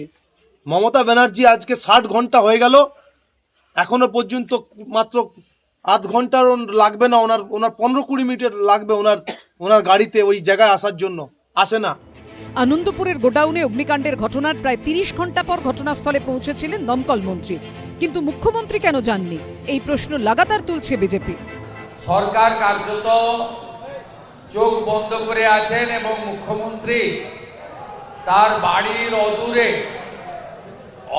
এই ঘটনা ঘটার পরেও তিনি একাধিক আনন্দ অনুষ্ঠান, রাজনৈতিক কর্মসূচি, আইপ্যাক প্রণীত নানা ধরনের নির্বাচনী নাটক, ড্রামাতে অংশগ্রহণ করছেন, কিন্তু আনন্দপুরে তিনি যাওয়ার একবারও সময় পাননি, পরিবারগুলোর খোঁজ নেওয়ারও সময় পাননি। কালকে আমাদের কিছু বন্ধু প্রাইভেট কোম্পানিতে কাজ করতে গিয়ে মারা গিয়েছেন। আমি ববিকে পাঠিয়েছিলাম, অরূপকে পাঠিয়েছিলাম এবং পুলিশকে আমি বলেছি তাদের পরিবারকে একজন করে সিভিকে চাকরি দেওয়ার জন্য। ওয়াউমোমোর তরফে বিবৃতি দিয়ে পাল্টা দায় চাপানো হয়েছে পাশের গুদামের দিকেই। অভিযোগ, রাতে সেখানে বিনা অনুমতিতে রান্না করা হচ্ছিল, তা থেকেই আগুন লাগে, যা ওয়াউমোমোর গুদামকে গ্রাস করে ফেলে। এই ঘটনায় সংস্থার 3 কর্মীর মৃত্যু হয়েছে বলে দাবি। তাদের পরিবারকে 10 লক্ষ টাকা করে ক্ষতিপূরণ দেবে ওয়াউমোমো, সঙ্গে দেয়া হবে আজীবন মাসিক বেতন। কর্মীদের সন্তানদের পড়াশোনার খরচাও বহন করা হবে বলে জানিয়েছে সংস্থা। নাজিরাবাদের ভয়ঙ্কর অগ্নিকাণ্ডে মৃতের সংখ্যা যখন বেড়েই চলেছে, যখন এতগুলো মানুষের মৃত্যুর দায় কার তা নিয়ে জোর চর্চা চলছে, তখন এদিন রাজ্য রাজনীতির নজর ছিল সিঙ্গুরের দিকে। কারণ নরেন্দ্র মোদী সভা করে যাবার পর এদিন সেখানে সভা করেন মমতা বন্দ্যোপাধ্যায়। आज सिंगूर के लोग दुखी हैं क्योंकि आपने कोई नई औद्योगिक इकाई नहीं बनाई। অনেক মানুষের কর্মসংস্থান সিঙ্গুরে হবে, কৃষিও চলবে, শিল্পও চলবে, কৃষি জমি দখল করে নয়। দুয়ারে 26-এর বিধানসভা ভোট, তার আগে 2 সপ্তাহের ব্যবধানে সিঙ্গুরে জোড়া হাই ভোল্টেজ সভা হয়ে গেল। প্রথমে প্রধানমন্ত্রী আর বুধবার মুখ্যমন্ত্রী, কিন্তু সিঙ্গুরে টাটাদের ন্যানো কারখানার জন্য একসময় নেওয়া জমিতে কারখানা বা শিল্প করা নিয়ে না কাটলেন না দুজনের কেউই। শোনা গেল না কোনো আশ্বাস। মোদী মমতা দুজনেই নীরব রইলেন। बंगाल में उद्योग तभी लगेंगे, निवेश तभी आएगा जब यहाँ कानून व्यवस्था बेहतर होगी।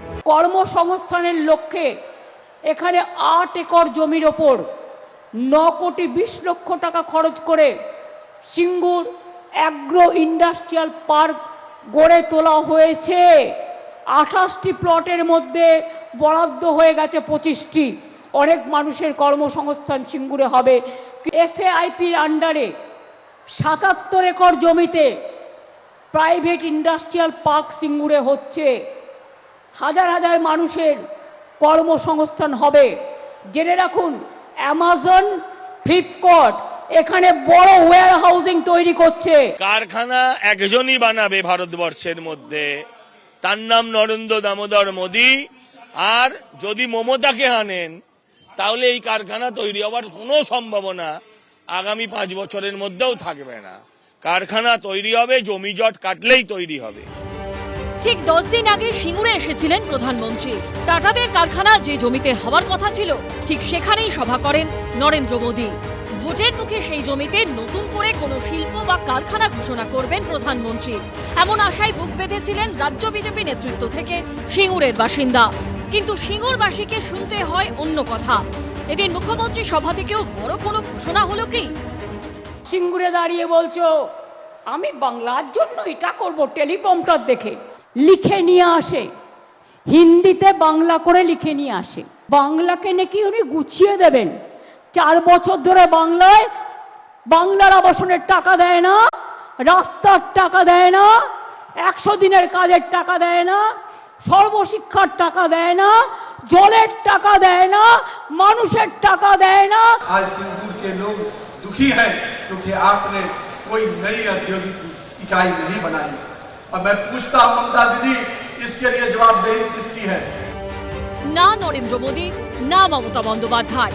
সিঙ্গুরের ন্যানো কারখানার জমি নিয়ে স্পেকটি নন দুজনেই। জারি রয়েছে কেবল রাজনীতির লড়াই। টাটা গোষ্ঠীর তৈরি হওয়া কারখানাকে ডিনামাইট দিয়ে উড়িয়ে দিয়ে টাটাকে তাড়ানো হয়েছিল। উনি কখনো গিয়ে সরষার বীজ ছড়িয়েছেন, কখনো গিয়ে জেসিপি মেশিন দিয়ে জলাশয় তৈরি করে মাছ চাষের কথা বলেছেন, কিন্তু কোনোটাই সফল হয়নি। সিঙ্গুর কার্যত মমতা বন্দ্যোপাধ্যায়ের হাতে শ্মশানে পরিণত হয়েছে। তাই 15 বছরে কোনো বড় বিনিয়োগ, বড় ইন্ডাস্ট্রি পশ্চিমবঙ্গে আসেনি। এক এক করে পেট্রোকেমিক্যাল সহ আমাদের নানা বড় বড় গোষ্ঠী পশ্চিমবঙ্গ ছেড়েছে। মোট শিল্প চলে যাওয়ার সংখ্যা 6888টা এই 15 বছরে। সিঙ্গুরে কখনোই মমতা বন্দ্যোপাধ্যায় বা তৃণমূল কংগ্রেস শিল্প বা টাটার বিরুদ্ধে বলেনি, বলেছে শিল্পের জমিতে শিল্প হবে। 3 ফসলি কৃষি জমি সরকার জোর করে অধিগ্রহণ করতে আমরা দেব না, কারণ এর সঙ্গে বহু কৃষক, কৃষিজীবী পরিবার, ক্ষেত মজুরের পরিবার জড়িত। এটা কৃষি নীতি, শিল্পনীতি এবং জমি নীতির বিষয়। তো এখানে কেউ টাটা তো এখনো বাংলায় বিপুল পরিমাণ কাজ করছে, কোনো সমস্যা নেই। তো শুভেন্দু অধিকারীরা ভুল বুঝিয়ে এসব করছে না। শুভেন্দু অধিকারী তো সেই সময় তৃণমূল কংগ্রেসে ছিলেন, এত যদি ওনার আপত্তি থাকে তখন বলেননি কেন? সিঙ্গুরে গাড়ি কারখানার স্বপ্ন দেখেছিলেন বুদ্ধদেব ভট্টাচার্য, স্বপ্ন পূরণ হয়নি। নরেন্দ্র মোদী, মমতা বন্দ্যোপাধ্যায় সিঙ্গুর ঘুরে গেলেন, কিন্তু কারখানা কি হবে কোনোদিন স্পষ্ট হলো না। পশ্চিমবঙ্গের রাজনীতিতে ঠিক 10 দিনের মধ্যে প্রধানমন্ত্রী এসে বক্তব্য রাখলেন সিঙ্গুরে এবং তারপর রাজ্যের মুখ্যমন্ত্রী এসে বক্তব্য রাখলেন সিঙ্গুরে। কিন্তু দিনের শেষে হাতে রয়ে গেল পেন্সিলটুকুই। অর্থাৎ এক সময় যখন তৃণমূল এবং বিজেপি একই সঙ্গে পশ্চিমবঙ্গে সিঙ্গুরের কারখানা হওয়ার বিরুদ্ধে আন্দোলনে নেমেছিলেন, তার একটা বৃত্ত কিন্তু অনেকটা সম্পূর্ণ হলো এই 10 দিনের মধ্যে। কারণ প্রধানমন্ত্রী মঞ্চ থেকে যে বক্তব্য রাখলেন সেই বক্তব্যের মধ্যে সিঙ্গুরের শিল্প নিয়ে আলাদা করে কোনো কথা ছিল না, যদিও তাদের দলের অন্যান্য নেতারা বলেছেন হয়তোবা এমনটা হতেই পারে যে প্রধানমন্ত্রীর আসনে বসে সরাসরি এই ধরনের কোনো বেসরকারি শিল্প নিয়ে কথা বলা যায় না। একই রকমভাবে মুখ্যমন্ত্রীও যখন সেখানে গেলেন, সেখানেও হয়তো মুখ্যমন্ত্রীর কোনো সরকারি আইন বা নিয়ম বা কোনো ট্র্যাডিশন থাকতে পারে যেখানে তিনি সেখানকার শিল্প করা নিয়ে সরাসরি কোনো বক্তব্য রাখলেন না, বরং বক্তব্য বিস্তৃত হয়ে রইল আরও বেশ কয়েকটি শিল্পোদ্যোগের বিষয় নিয়ে, যার অনেকটাই খুব পরিষ্কার নয়। এবং একই সঙ্গে সেখানে সিঙ্গুর থেকে আলোচিত হলো ঘাটাল মাস্টার প্ল্যান। হয়তোবা এমনটা হতেই পারে যে এরপর ঘাটাল থেকে সিঙ্গুরের শিল্প সম্পর্কে আলোচনা হবে। মোটের ওপর শিল্প এখনও অবধি আমাদের বিশ্বের যা প্রযুক্তি, তাতে মঙ্গল গ্রহে বা মহাশূন্যে বা চাঁদের বুকে শিল্প স্থাপন বেশ শক্ত। ফলে শিল্প স্থাপন করতে গেলে জমি লাগবেই, এবং সারা বিশ্বজুড়ে পুঁজিবাদী যে ব্যবস্থা, সেই ব্যবস্থায় এরকম জমি নেওয়ার বিষয় থাকে, তাতে মানুষ অখুশি হন। কিন্তু পশ্চিমবঙ্গের ক্ষেত্রে যে ঘটনাটি ঘটল, যে ঘটনাটি কৃষক আন্দোলন হিসেবে ইতিহাস বইয়ে খুব চটজলদি ঢুকে পড়ল, তার কিন্তু আদতে যে ফলটা হলো সেটা হচ্ছে পশ্চিমবঙ্গবাসী কোন জায়গায় গিয়ে দাঁড়ালো এটা পরিষ্কার নয়। সেখানে সর্ষের ফুল কতটা ছড়ানো হলো, পশ্চিমবঙ্গের শিল্প উদ্যোগ কতটা সর্ষের ফুল তাদের চোখে দেখলো, এই নিয়ে হয়তো বিভিন্ন রকমের আলগা হালকা আলোচনা ঠাট্টা আমাদের মধ্যে চলতেই থাকবে। কিন্তু মোটের ওপর পশ্চিমবঙ্গের মানুষ পশ্চিমবঙ্গে যে চাকরি পাচ্ছেন না, এই বিষয়টা কিন্তু বারবার করে পরিষ্কার হয়ে যাচ্ছে। এবং এই যে বড় শিল্প নিয়ে যে আলোচনা, ভারী শিল্প নিয়ে আলোচনা, যে গাড়ি সংক্রান্ত যে বড় শিল্প যেখানে একটা প্রচুর প্রয়োজনীয়তা থাকে মানুষের এবং তার অনুসারী শিল্প তৈরি হয়, একটা অঞ্চল তার একটা উন্নয়ন ঘটে এই ধরনের শিল্পোদ্যোগের মাধ্যমে, এই বিষয়টি পশ্চিমবঙ্গ খুব একটা কিন্তু দেখেনি। বামফ্রন্ট রাজত্বেও হলদিয়ার যে অঞ্চলে দেখেছে সেখানে নতুন শিল্পোদ্যোগ নয়, সেখানে একটা বন্দর ছিল, সেখানে শিল্পোদ্যোগের সম্ভাবনা এমনিতেই ছিল। ফলে তারপর এই ধরনের একটা বড় শিল্প বামফ্রন্টের তো খুব দেরি হয়েই গেছিলো, কিন্তু বামফ্রন্ট যখন শুরু করলো তখন সেটা কিন্তু একেবারে আটকে গেল সমস্ত বিরোধী দলের জন্য, অতি বাম থেকে শুরু করে অতি দক্ষিণপন্থী, এবং তারা একটা ছাতার তলায় এক হলেন, যে ছাতার নাম মমতা বন্দ্যোপাধ্যায়ের নেতৃত্বে তৃণমূল কংগ্রেস। এবং ঠিক দেখুন তার এত বছর পরে, অর্থাৎ প্রায় 20 বছর পরে, এবং একই রকমভাবে আরেকটি বিধানসভা নির্বাচনের আগে পশ্চিমবঙ্গ নিয়ে যখন আলোচনা হচ্ছে, পশ্চিমবঙ্গের শিল্পোদ্যোগ নিয়ে যখন আলোচনা হচ্ছে, সেই সময় কিন্তু পরিষ্কার করে স্বচ্ছভাবে কি ঘটতে চলেছে, পশ্চিমবঙ্গের মানুষের হাতে কতটা কাজ আসবে, এই বিষয়টি একেবারেই কিন্তু পরিষ্কার হলো না। ফলে এটা রাজনীতির চর্চা, একেবারে পাঠ্য বইয়ের যে রাজনীতির চর্চা সেটুকুই হয়ে রইল, শিল্প কিন্তু একেবারেই হবে বলে আগামী দিনে এই পশ্চিমবঙ্গের বুকে অন্তত মনে হচ্ছে না। শিল্প সম্ভাবনা তৈরি হয়েছিল, সম্ভাবনা শেষ হয়ে গেছে। 10 দিন আগে প্রধানমন্ত্রী এসেছিলেন, বুধবার মুখ্যমন্ত্রী এলেন, কিন্তু যে আশ্বাসটুকু শোনার অপেক্ষায় বসেছিলেন এরা, তা তো না বলেই চলে গেলেন প্রধানমন্ত্রী ও মুখ্যমন্ত্রী। বলছেন সিঙ্গুরের মানুষ। জমি আন্দোলনের 17 দিন জেল খেটেছিলেন সিঙ্গুরের অনিচ্ছুক কৃষক মহাদেব মালিক। এখন মাঠে গরু চড়ান, গরুর দুধ বিক্রি করে যে টাকা আসে তাতেই টানাটানির সংসার। বুধবার মুখ্যমন্ত্রী সফরের পর ক্ষোভ ঝরে পড়ছে সিঙ্গুরের বাসিন্দাদের একাংশের গলায়। আন্দোলন করেছি, মার খেয়েছি, জেল খেটেছি, যাদের সঙ্গে জেল খেটেছি তারা আজকে মন্ত্রী হয়েছে, আমি গরু চড়ে মরছি। দিদি তো এখান থেকে শিল্প তুলে নিয়ে চলে গেছে, আবার কি করে করবে চাষযোগ্য জমি বলে। আজ শিল্প আমাদের জীবনে আর কি দরকার আছে? আমাদের জীবনে আমি গরু চড়ে খেলি আমার চলে যাবে, যারা পরবর্তী জীবনে আসবে তাদের দরকার। দিদি না বলবো না, যখন প্রথমে এলো আমি জানছি ভালোই করবে, এর ভেতরেও ভুল দিদির। কারখানাটা রেখে যদি না ভাঙতো জমিগুলো অবশ্যই চাষ হতো, কারখানাগুলোও ভেঙে দিলে, যা ঘরগুলোও ভেঙে দিলে, এই জমি চাষ করাচ্ছে, এইগুলো জমি চাষ হচ্ছে। অসন্তুষ্ট গৃহবধূ মিঠু মালিকও স্বামী টাটার কারখানায় কাজ পেয়েছিলেন, কারখানা চলে গেছে। স্বামীকেও সিঙ্গুর ছেড়ে কাজের জন্য রোজ কলকাতায় যেতে হয়। অনেক কিছু আশা ছিল হবে, এখন আর হলো না, আর কি কোনো আশাই আর নেই যে কিছু একটা করে দেবে দিদি এখানের বিষয়ে, শিল্পর বিষয়ে। কিন্তু দিদিটা শিল্প করবে না, মোদিও কিছু বললেন না, আর কিছু আশা নেই। আপনার মানে স্বামী কি করতেন? এখানে কাজ কিছু কি একটা কাজ পেয়েছিল টাটা কোম্পানি। হ্যাঁ, কলকাতায় কাজে যায়, সকাল 8টায় চলে যাবে, 10টায় বাড়ি আসে। এইভাবে হয়, কতদিন চলবে এইভাবে? কিছু কারখানা থাকলে কাছের গোড়ায় সকাল করে আসতো, সকাল করে বাড়ি যেত, সেটা তো আর হচ্ছে না। কৃষি না শিল্প, সিঙ্গুরের নামের সঙ্গে জুড়ে গেছে প্রশ্নটা। এতগুলো বছরে যে যার মতো রাজনীতি করেছে, আর সিঙ্গুরের হাতে পড়ে থেকেছে শুধুই পেন্সিল। আমরা আছি সিঙ্গুরের টাটার পরিত্যক্ত কারখানার সেই জমিতে। মমতা বন্দ্যোপাধ্যায় এখান থেকে 5 কিলোমিটার দূরে সভা করছেন। ঠিক সেই সময় এই ছবি।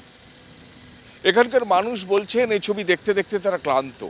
তারা প্রশ্ন তুলছেন শিল্প কবে হবে? উত্তর তাদের কাছে অজানা। এখনো স্কুলের গণ্ডি পেরোয়নি তুহিনা মালিক, ক্লাস 9-এ পড়ে। বাবা টাটার কারখানায় চাকরি পেয়েছিলেন, এখন সংসার টানতে অটো চালান। কিছু একটা হলে আমার উন্নতি হতো, হয়তো ভবিষ্যতে আমার উন্নতি হতো। হ্যাঁ, আমার বাবা চাকরি করতেন, আমার দাদা ভবিষ্যতে আমার বাড়ির ফ্যামিলির কেউ অনেক অন্তত চাকরি করতেন। পড়াশোনা করলে আমি করবো, পড়াশোনাটা করলে তারপরে তো চাকরিটা হবে, নাহলে কি করে হবে? এখন দেখছি যে মানে জমি যা পড়ে আছে, কিন্তু এখন কারখানা হলে মানে ভালো হয়, এ তো চাষ হচ্ছে না। প্রধানমন্ত্রী এসেও তো মানে এখানে কারখানার জন্য তো মানে কিছু কথা উল্লেখই করেনি। সিঙ্গুর কি তাহলে শুধুই ভোটের লড়াইয়ের হাতিয়ার? সিঙ্গুরবাসীর কি কোনোদিন কোনো লাভ হবে না? সিঙ্গুর তো একটা পশ্চিমবঙ্গের রাজনীতিতে ঘুরে ফিরে নির্বাচন এলেই হচ্ছে আমরা সিঙ্গুরের নাম শুনি, নির্বাচন চলে গেলে আর সিঙ্গুর নিয়ে সেরকম কোনো আলোচনা হয় না। সিঙ্গুর তো একটা হচ্ছে একদিকে হচ্ছে পশ্চিমবঙ্গের শিল্পায়নের একটা সম্ভাবনা, আবার অন্যদিকে সিঙ্গুর হচ্ছে জমি আন্দোলনের একটা পীঠস্থান।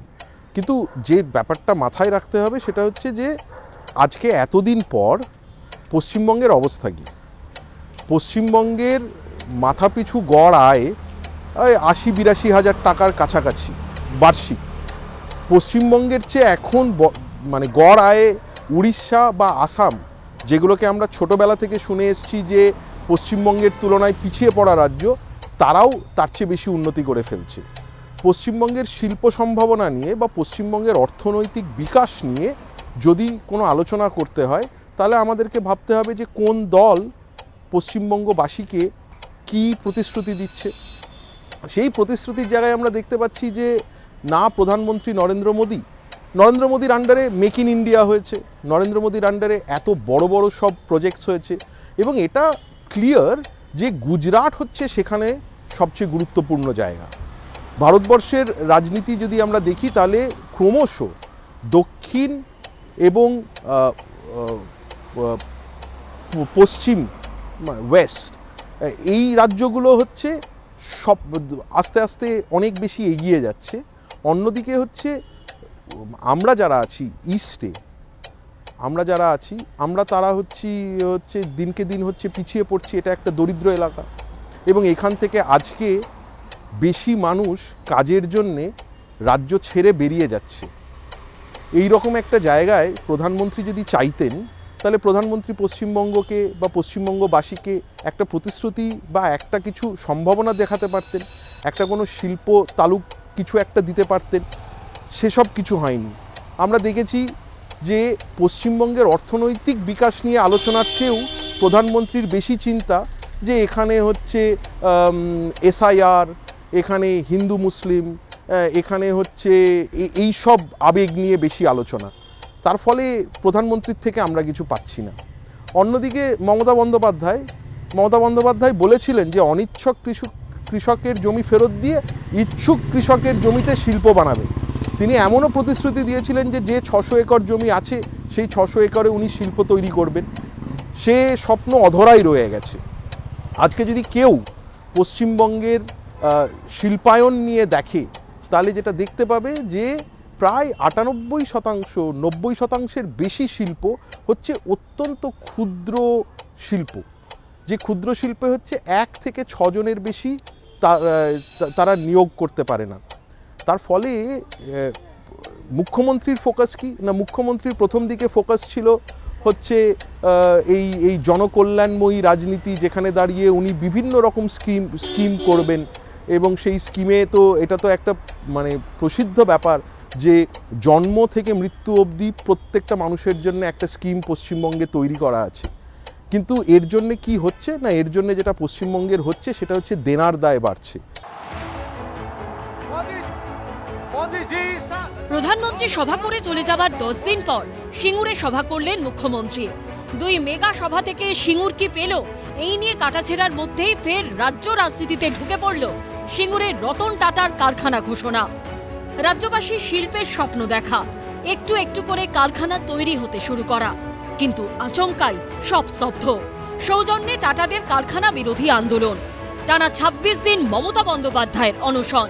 সেই সময় কলকাতায় ছুটে এসেছিলেন রাজনাথ সিং, বিজেপি তৎকালীন সর্বভারতীয় সভাপতি, গেছিলেন মমতা বন্দ্যোপাধ্যায়ের অনশন মঞ্চে।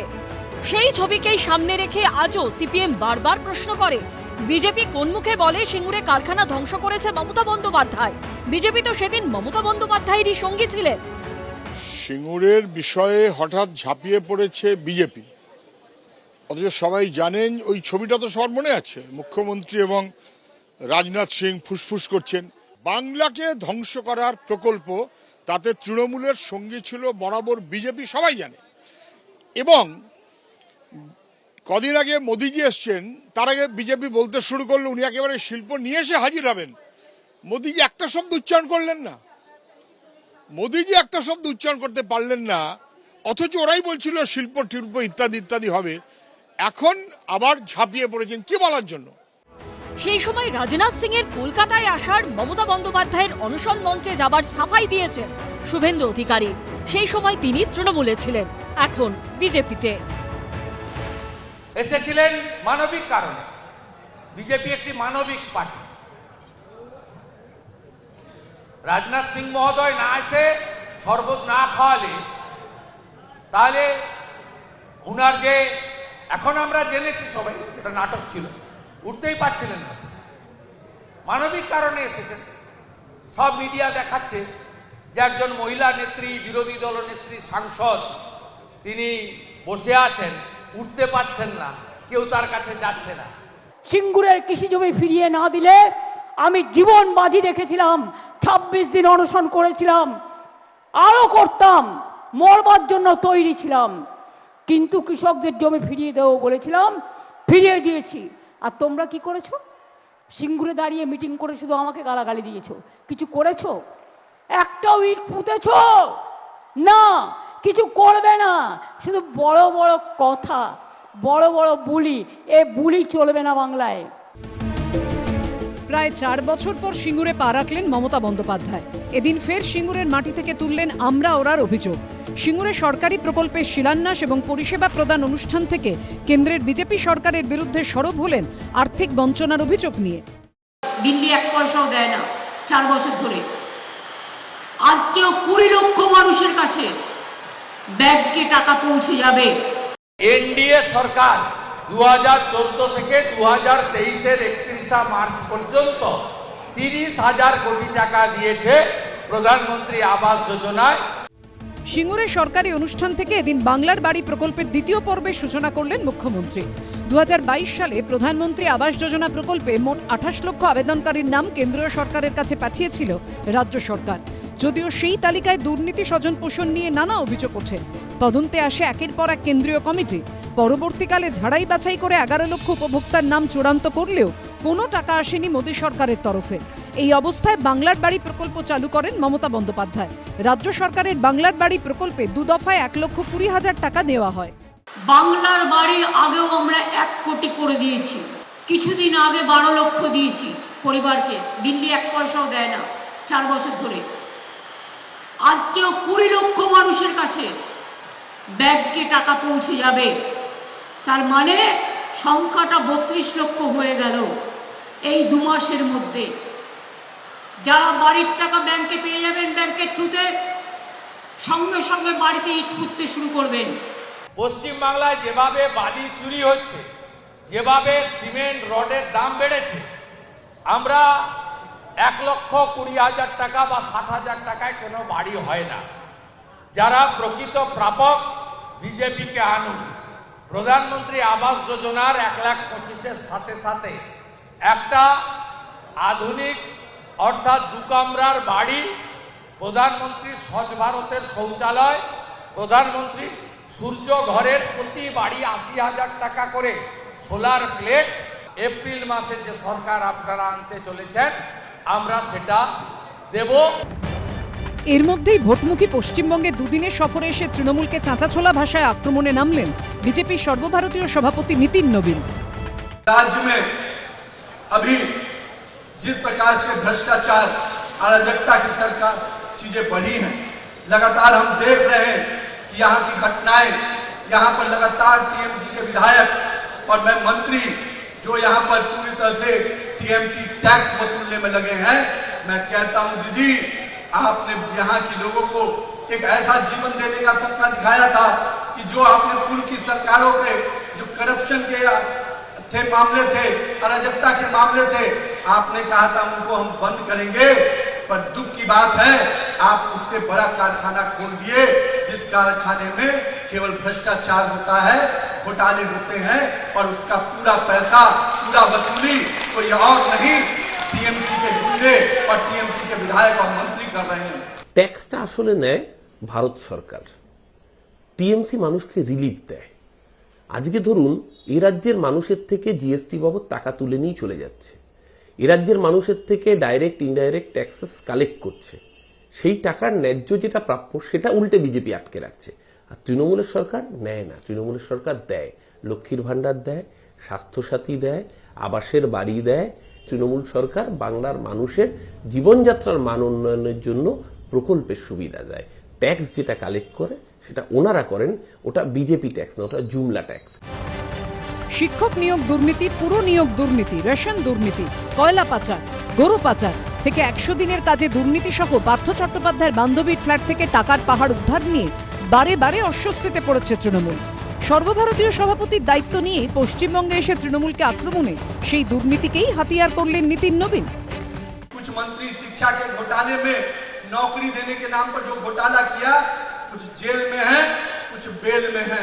पर चिंता मत कीजिएगा, जो बेल में है वो भी जेल में जाएंगे, क्योंकि हम बंगाल की जनता के साथ, जिन्होंने उनके खून पसीने की कमाई को जो घोटालों में भी बदला है, जिन्होंने यहाँ के युवाओं को नौकरी देने के नाम पर जो घोटाला किया है, उनको हम बख्शेंगे नहीं, उनकी जगह जेल में होगी। অন্যায় করলে জেলে থাকবে, অসুবিধার তো কিছু নেই, কিন্তু বিজেপির আমলে ব্যাপক শিক্ষা কেলেঙ্কারি, যেটা সারা ভারতবর্ষের মধ্যে সবচেয়ে বড় কেলেঙ্কারি, সেই শিক্ষা কেলেঙ্কারিতে যাদের নাম এসেছিল প্রত্যেকে রহস্যজনকভাবে আত্মহত্যা করেছেন, জেলে বেলে না, সোজা উপরে পাঠিয়ে দিয়েছে বিজেপি।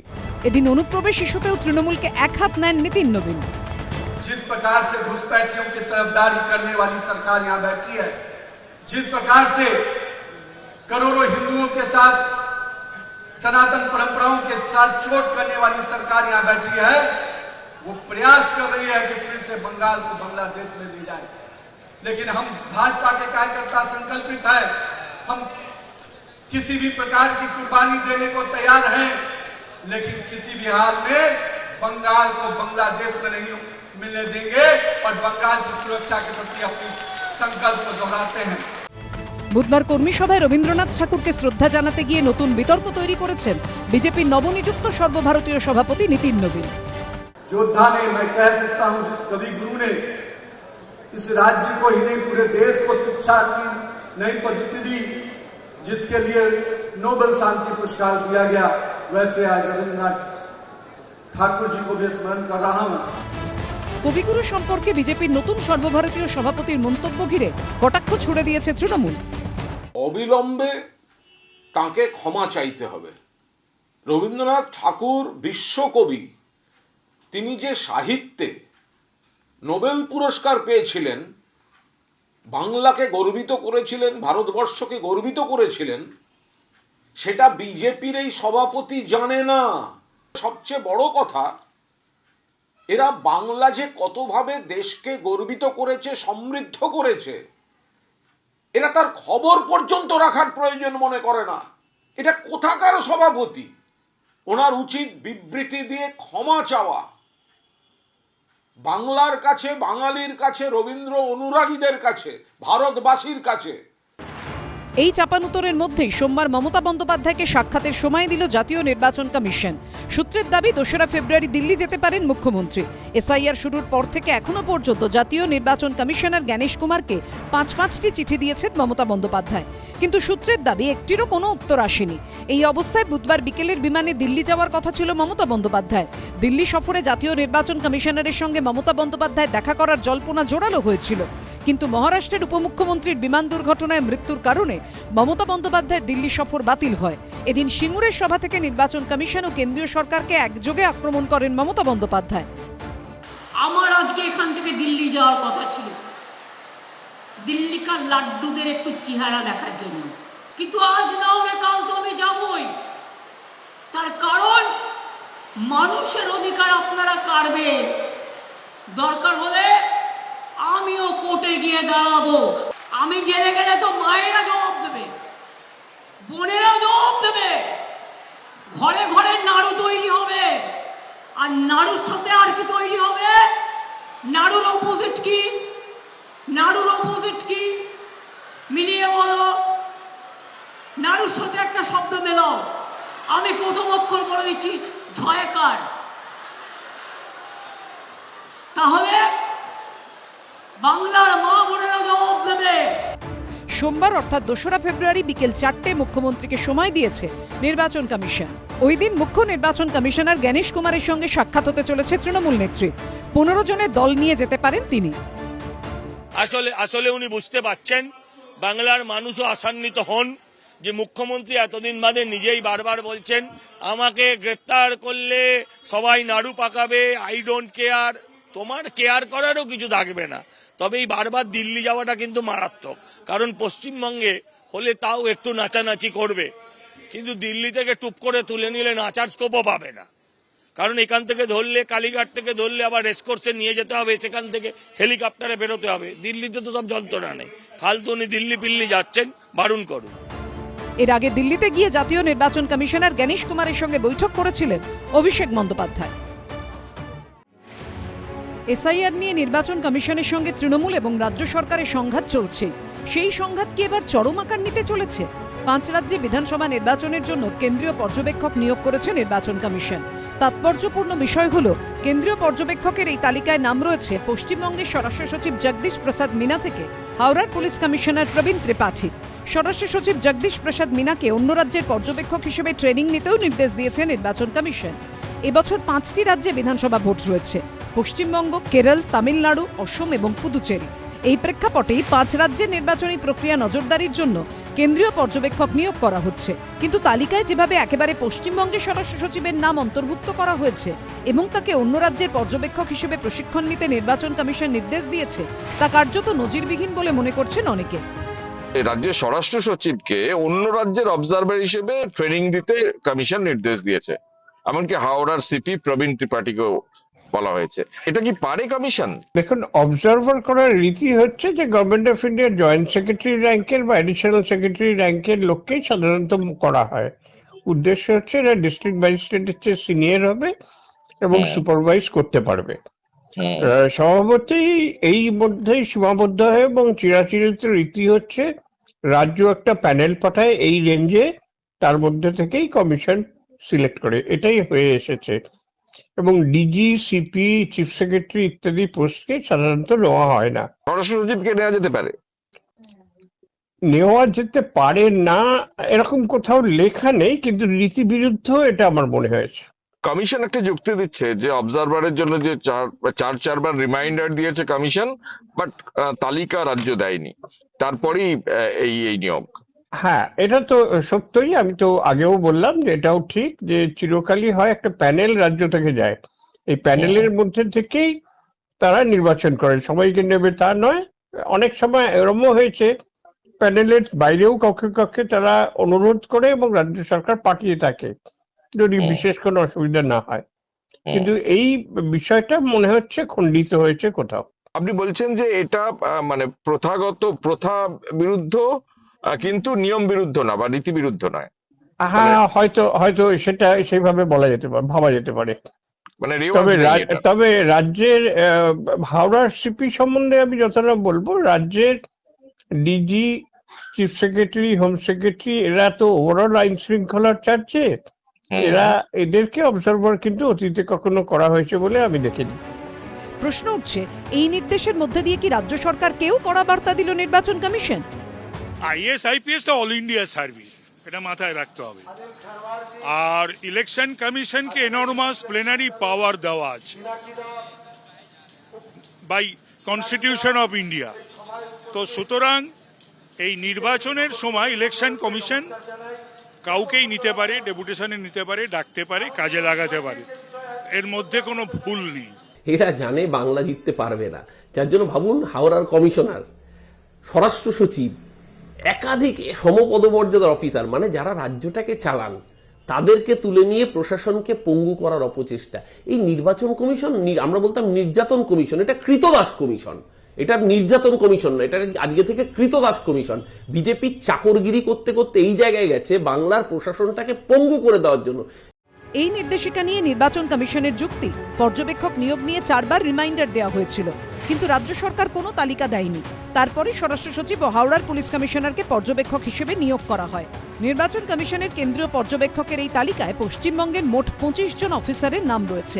এর মধ্যে 15 জন আইএএস এবং 10 জন আইপিএস অফিসার। স্বরাষ্ট্র সচিবকে কেন্দ্রীয় পর্যবেক্ষক নিয়োগ নিয়ে চাপানুতরের মধ্যেই কলকাতায় বিতর্ক তৈরি হলো এই ছবি ঘিরে, যেখানে দেখা যাচ্ছে তৃণমূলের কাউন্সিলরের ব্যক্তিগত অফিসের বাইরে টাঙানো হয়েছে লজিক্যাল ডিসক্রিপেন্সির তালিকা। 19শে জানুয়ারি সুপ্রিম কোর্ট নির্বাচন কমিশনকে নির্দেশ দেয় লজিক্যাল ডিসক্রিপেন্সি বা তথ্যগত অসঙ্গতির তালিকা প্রকাশ করতে হবে। তালিকায় কাদের নাম রয়েছে প্রকাশ্যে তা জানাতে হবে। গ্রাম পঞ্চায়েত, ব্লক বা পুরসভার ওয়ার্ড অফিসে তালিকা টাঙানোর নির্দেশ দেওয়া হয়, কিন্তু কলকাতা পুরসভার 14 নম্বর ওয়ার্ডে কবিরাজ বাগানে এই তালিকা টাঙানো হয়েছে তৃণমূলের কাউন্সিলরের ব্যক্তিগত অফিসের বাইরে। 14 নম্বর ওয়ার্ডের কাউন্সিলর অমল চক্রবর্তীর যে রাজনৈতিক কার্যালয় তথা ব্যক্তিগত ওয়ার্ড অফিস রয়েছে, সেখানেই এই ধরনের যে লিস্ট, ডিসক্রিপেন্সি লিস্ট, সেটা কিন্তু টাঙিয়ে দেওয়া হয়েছে। ইলেকশন কমিশনার এখান থেকে লাগিয়ে দিয়ে গেছে কালকে বিকেলে। সবাই জানে এইটাই ওয়ার্ড অফিস, আমার এখানে আসা সবাই তো এটাই ওয়ার্ড অফিস। ওদের কাছে পার্টি আর ওদের কাছে সরকার দুটো তো একই বস্তু। ইলেকশন কমিশনকে যেটা ওয়ার্ড অফিস বলা হচ্ছে, কাউন্সিলরকে আপনি দিয়েছেন, কাউন্সিলর যেখানে ডাইরেক্টিভ দিচ্ছে সেখানে লাগিয়ে দিচ্ছে। তারা কি করে জানবে? তারা ভাবছে দেয়ালে পোস্টার সাটানো আছে, তারা কি করে জানবে যে এটা ওয়ার্ড অফিস? দায়িত্ব তো কাউন্সিলর। রবিবার ২৬ নম্বর ওয়ার্ডের তৃণমূল কাউন্সিলর জানিয়েছিলেন ওয়ার্ড অফিসের বদলে তাঁর হাতে তালিকা ধরিয়েছেন বিএলও। বুধবার বিডন স্ট্রিটে ওয়ার্ড অফিসে লজিক্যাল ডিসক্রিপেন্সির তালিকা টাঙিয়েছেন তিনি। সকালবেলা থেকে লোক থাকে, এখানে তো কর্পোরেশনের ওয়ার্ড অফিস, একজন দুজন করে আসছে দেখছে। আমরা লিস্ট দেখে যারা বিএলএ আছে আমাদের, তাদের আমরা এটা নলেজে দিয়ে দিয়েছি। তারা ডোর টু ডোর মানুষকে জানিয়ে দিচ্ছে কাকে কি নিয়ে আসতে হবে। কিন্তু সুপ্রিম কোর্টের নির্দেশের পরও এমনটা কেন হবে তা নিয়ে তৈরি হয়েছে বিতর্ক। সেই সঙ্গে বিতর্ক তৈরি হয়েছে উত্তর দিনাজপুরের ইটাহারের এই ছবি নিয়ে। প্রথমে ভাঙচুর, তাণ্ডব, গ্রেপ্তার, তারপর জামিন পেয়ে জেলের বাইরে বেরোতেই বীরের সম্মান। পশ্চিমবঙ্গের রাজনীতির কি এটাই নতুন ট্রেন্ড? এক সপ্তাহ আগে মুর্শিদাবাদের ফারাক্কায় যে ছবি দেখা গেছিল, উত্তর দিনাজপুরের ইটাহারে বুধবার ফিরল সেই ছবি। ইটাহার হাই স্কুলের শুনানি কেন্দ্রের ভাঙচুরের ঘটনায় ধৃতরা জামিন পেতে কার্যত বীরের সম্মান দিল তৃণমূল। এমনকি জামিন পাওয়া দুই তৃণমূল কর্মীর মাঝে দাঁড়িয়ে গলায় মালা পরে স্লোগান দিলেন তৃণমূলের স্থানীয় নেতাও। বিধায়ক মুশারফ হোসেন এসআইআরের বিরুদ্ধে লড়বে। এসআইআর আতঙ্কে মৃত্যুর অভিযোগ ঘিরে গত বৃহস্পতিবার উত্তপ্ত হয়ে ওঠে ইটাহার। ইটাহার হাই স্কুলের শুনানি কেন্দ্রে চলে ব্যাপক তাণ্ডব। সেই ঘটনায় শুক্রবার স্থানীয় দুই তৃণমূল কর্মীকে গ্রেপ্তার করে ইটাহার থানা। বিডিওর অভিযোগের ভিত্তিতে তাদের বিরুদ্ধে সরকারি সম্পত্তি ভাঙচুর, সরকারি কাজে বাধা সহ একাধিক জামিন অযোগ্য ধারায় মামলা রুজু হয়। বুধবার রায়গঞ্জ আদালত থেকে জামিন পান আবুজার আকাশ ও আতাবুল হক নামে দুই তৃণমূল কর্মী। আর এরপরে তাদের মালা পরিয়ে সম্বর্ধনা দেওয়া হয় তৃণমূলের তরফে। খবর বহিঃপ্রকাশ ঘটিয়ে তারা ভাঙচুর করেছিল, সেক্ষেত্রে তারা পরবর্তীতে অ্যারেস্ট হয়েছে এবং মাননীয় বিচারপতি তাদের জামিন দিয়েছে, জামিন মঞ্জুর করেছে। তা সেক্ষেত্রে আমরা আইনকে সম্মান জানাই। মোশারফ হোসেন লেলিয়ে দিয়ে কিছু মানুষকে ক্ষিপ্ত করে অফিস ভাঙচুর করা হয়েছিল। পুলিশ প্রশাসনের পক্ষ থেকে হালকা ধারা দিয়ে তারা জামিন পেয়েছে। এইভাবে গোটা পশ্চিমবাংলা একটা অরাজক পরিবেশ তৈরি করে তাদেরকে মদত দিয়ে এইভাবে অশান্তির বাতাবরণ তৈরি করছে। এক সপ্তাহ আগে ফারাক্কাতেও দেখা গিয়েছিল এই একই ছবি। ফারাক্কার বিডিও অফিসে এসআইআর এর শুনানি চলাকালীন তৃণমূল বিধায়ক মনিরুল ইসলামের উপস্থিতিতে চলে ভয়াবহ তাণ্ডব। ঘটনায় 6 জন তৃণমূলের নেতাকর্মীকে গ্রেপ্তার করে পুলিশ। তারা জামিন পাওয়ার পরই দলের তরফে বীরের সম্বর্ধনা দেওয়া হয়। গলায় ফুলের মালা পরিয়ে ফুল ছুঁড়ে দেওয়া হয় ভাঙচুরের পুরস্কার। ফারাক্কার আইএনটিটিইউসির ব্লক সভাপতি নিজে হাতে তাদেরকে মালা পরিয়ে দেন। প্রথমে ভাঙচুর, তারপর ভাঙচুরকারীদের সম্বর্ধনা। এটাই কি শেষমেশ রেওয়াজ হয়ে দাঁড়াচ্ছে শাসক দলের? এবিপি আনন্দ।